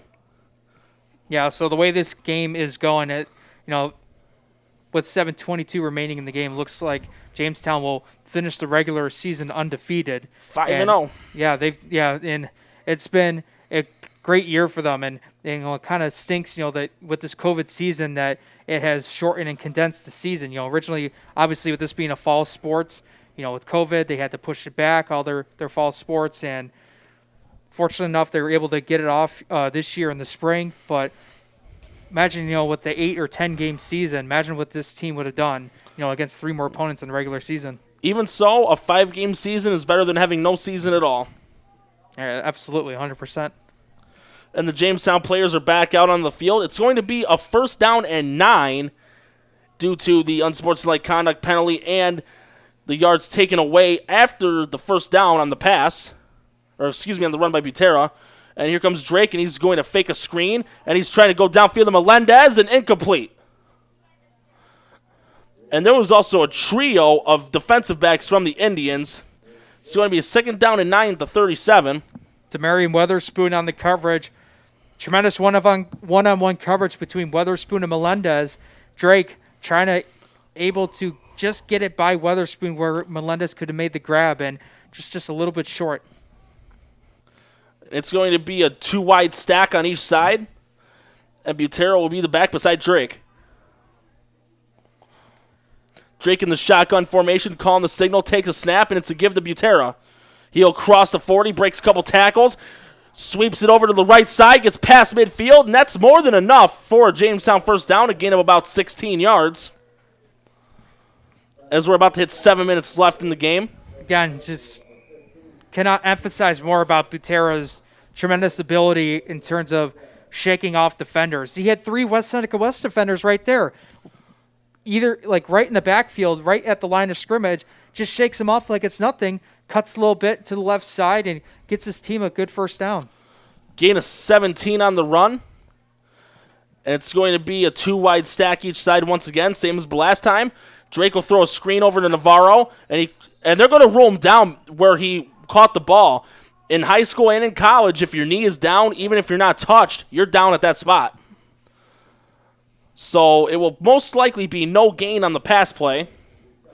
I beg your pardon, it's going to be a 2-yard loss, and it's going to be a 2nd down and 12 as we're a little over 6 minutes left in the game.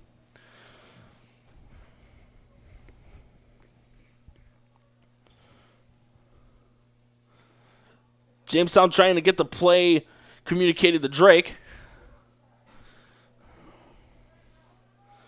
It's going to be a 4-wide set once again. Drake moving into the shotgun formation, and West Seneca West with 4 linemen, and it's going to be a fake to Navarro and a give to Butera on the delay. And he's met right away by the West Seneca West defense, and the guy to take him down was number 66, Kyle Gembelis. Not only that, but his offensive lineman, Joey Delgado, Butera accidentally ran right into him. And as soon as Delgado noticed him, he tried to get him up a little bit to push him for a couple more yards. But now in a rare spot, Jamestown, 3rd and long situation for him. That play resulted in no gain, so it's going to be 3rd down and 12 at the 48-yard line.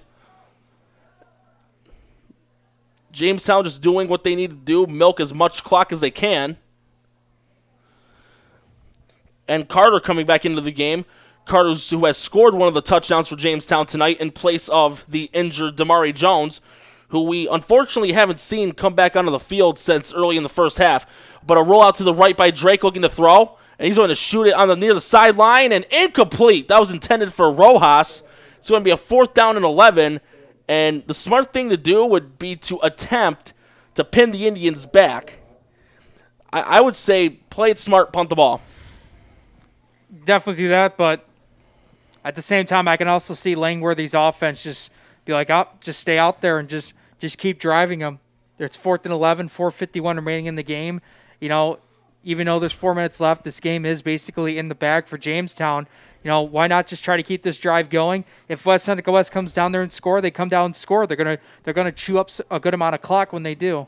And looks like Jamestown will go for it. 3-wide, 2-back set. Unless if it's an effort to get the Indians to jump offside. And they're showing they're going to blitz. They've got 2 down linemen. They got 2 defensive ends getting ready to try and jackknife into a gap. So it's going to be 4th down 11 under 5 minutes left in the game. And let's see what Jamestown does here. And it will be a snap, a fake handoff. Drake wants a throw. He shoots it long downfield for Rojas. Incomplete. Tried going for the catch, but it deflected off his helmet as he was trying to catch it. And the Indians are going to have excellent field position to try and add another touchdown to their score. Man, and that was just a beautiful throw by Drake. He got Rojas downfield, had him. Just Rojas couldn't corral it in. He looked like he just a little bit too. Looked like the ball maybe just a little bit behind Rojas, but he had to adjust to right behind to his right side. He couldn't corral it in. He would have been down right inside the red zone, but just unfortunate that Rojas couldn't corral it in. Though it would have been a pretty tricky catch, great effort by Rojas, and the way it looked, that still looked like a catchable ball. But nonetheless, it's going to be first down for the Seneca West Indians.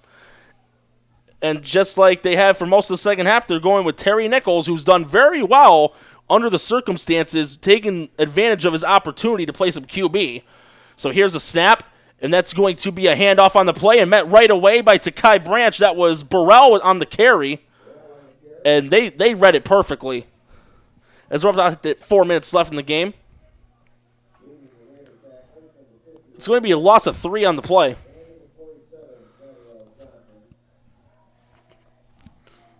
It's 3:51 left in the game. 42-6 still the score in favor of Jamestown. If you're noticing on the sidelines for Jamestown, Rojas was just livid. He couldn't make that catch, and that is the model and morale of this team. Like, no matter how big they are, they want to keep piling on as many points as they can.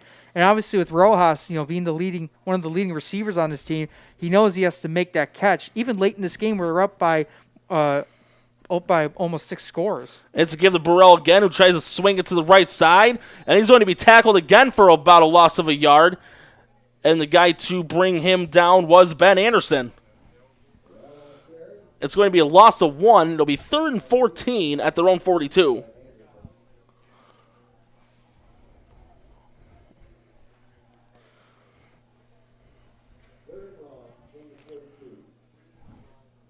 Under 3 minutes left in the game, 3rd and 14 at the 42-yard line. Seneca West Indians looking to end this game on a positive note. Once again, Terry Nichols making the most of his opportunity at quarterback, subbing in for Lucas Freeland early in the second half. We're about to 2.5 minutes left in the game as Nichols will take the snap and look to throw. He'll shoot it down the middle of the field, and incomplete. That was intended for Demarion Weatherspoon, but he couldn't get a hold of it, and it's going to be 4th down. One of the defenders there was Markel Carter. And that's a great effort by Weatherspoon, but Nichols right there, he threw a nice pass to him, just Weatherspoon couldn't corral it in. Had the defender right behind him. And that pass, that was a dart. Yeah, Nichols is showing that he has a good velocity on that ball when he releases it, and he's been on target with his receivers at times. It's going to be 4th and 14 at the 42 with 2:25 left in the game. And they're going to call a timeout to come up with something to try and keep this drive alive and to close the deficit and build some confidence going into their playoff game next week. So 2:25 left in the game, 42-6 still the score as the Indians call a timeout, and it also gives Jamestown an opportunity to come up with a defensive scheme to get the ball back and do what they probably want with the ball. And the Seneca West Indians offense, they're back on the field, and they go back for probably a little bit more information on what to do as the Jamestown Red Raider defense gets back out on the field.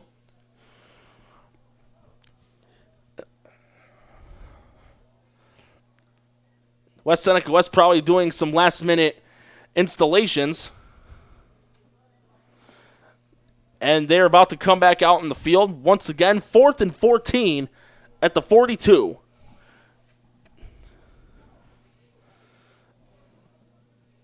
And it looks like they're going to punt the ball, and they're going to use a different guy. They're going to be using Julian Maloney, who scored the only touchdown in the game for the Indians. And here comes a punt. Almost got blocked, but that punt is a beauty. And it bounces to the 25, and it will take a little bounce forward. It's marked at the 25-yard line, so a 33-yard punt, and that was the best punt of the night by the Indians.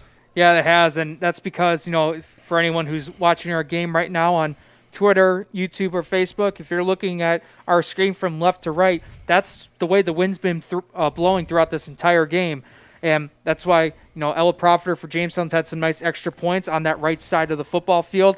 And I'm not 100% sure, but that might have been the first punt from left to right this season.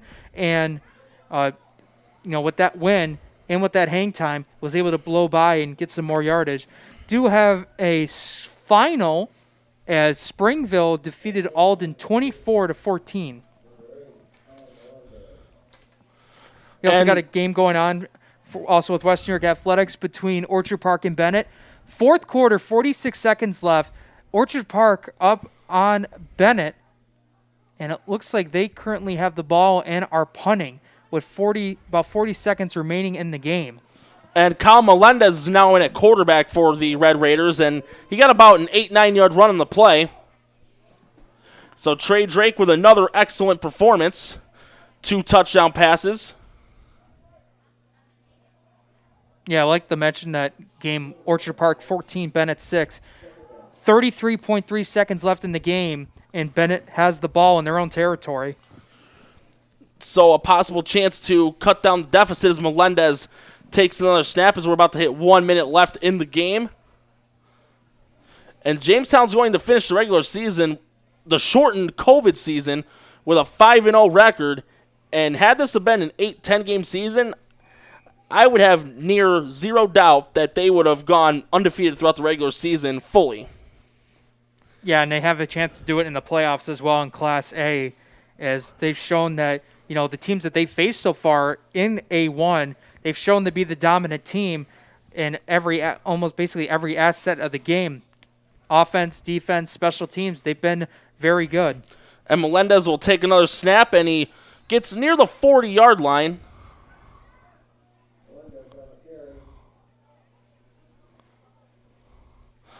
So 20 seconds left in the game, and that may be the last play.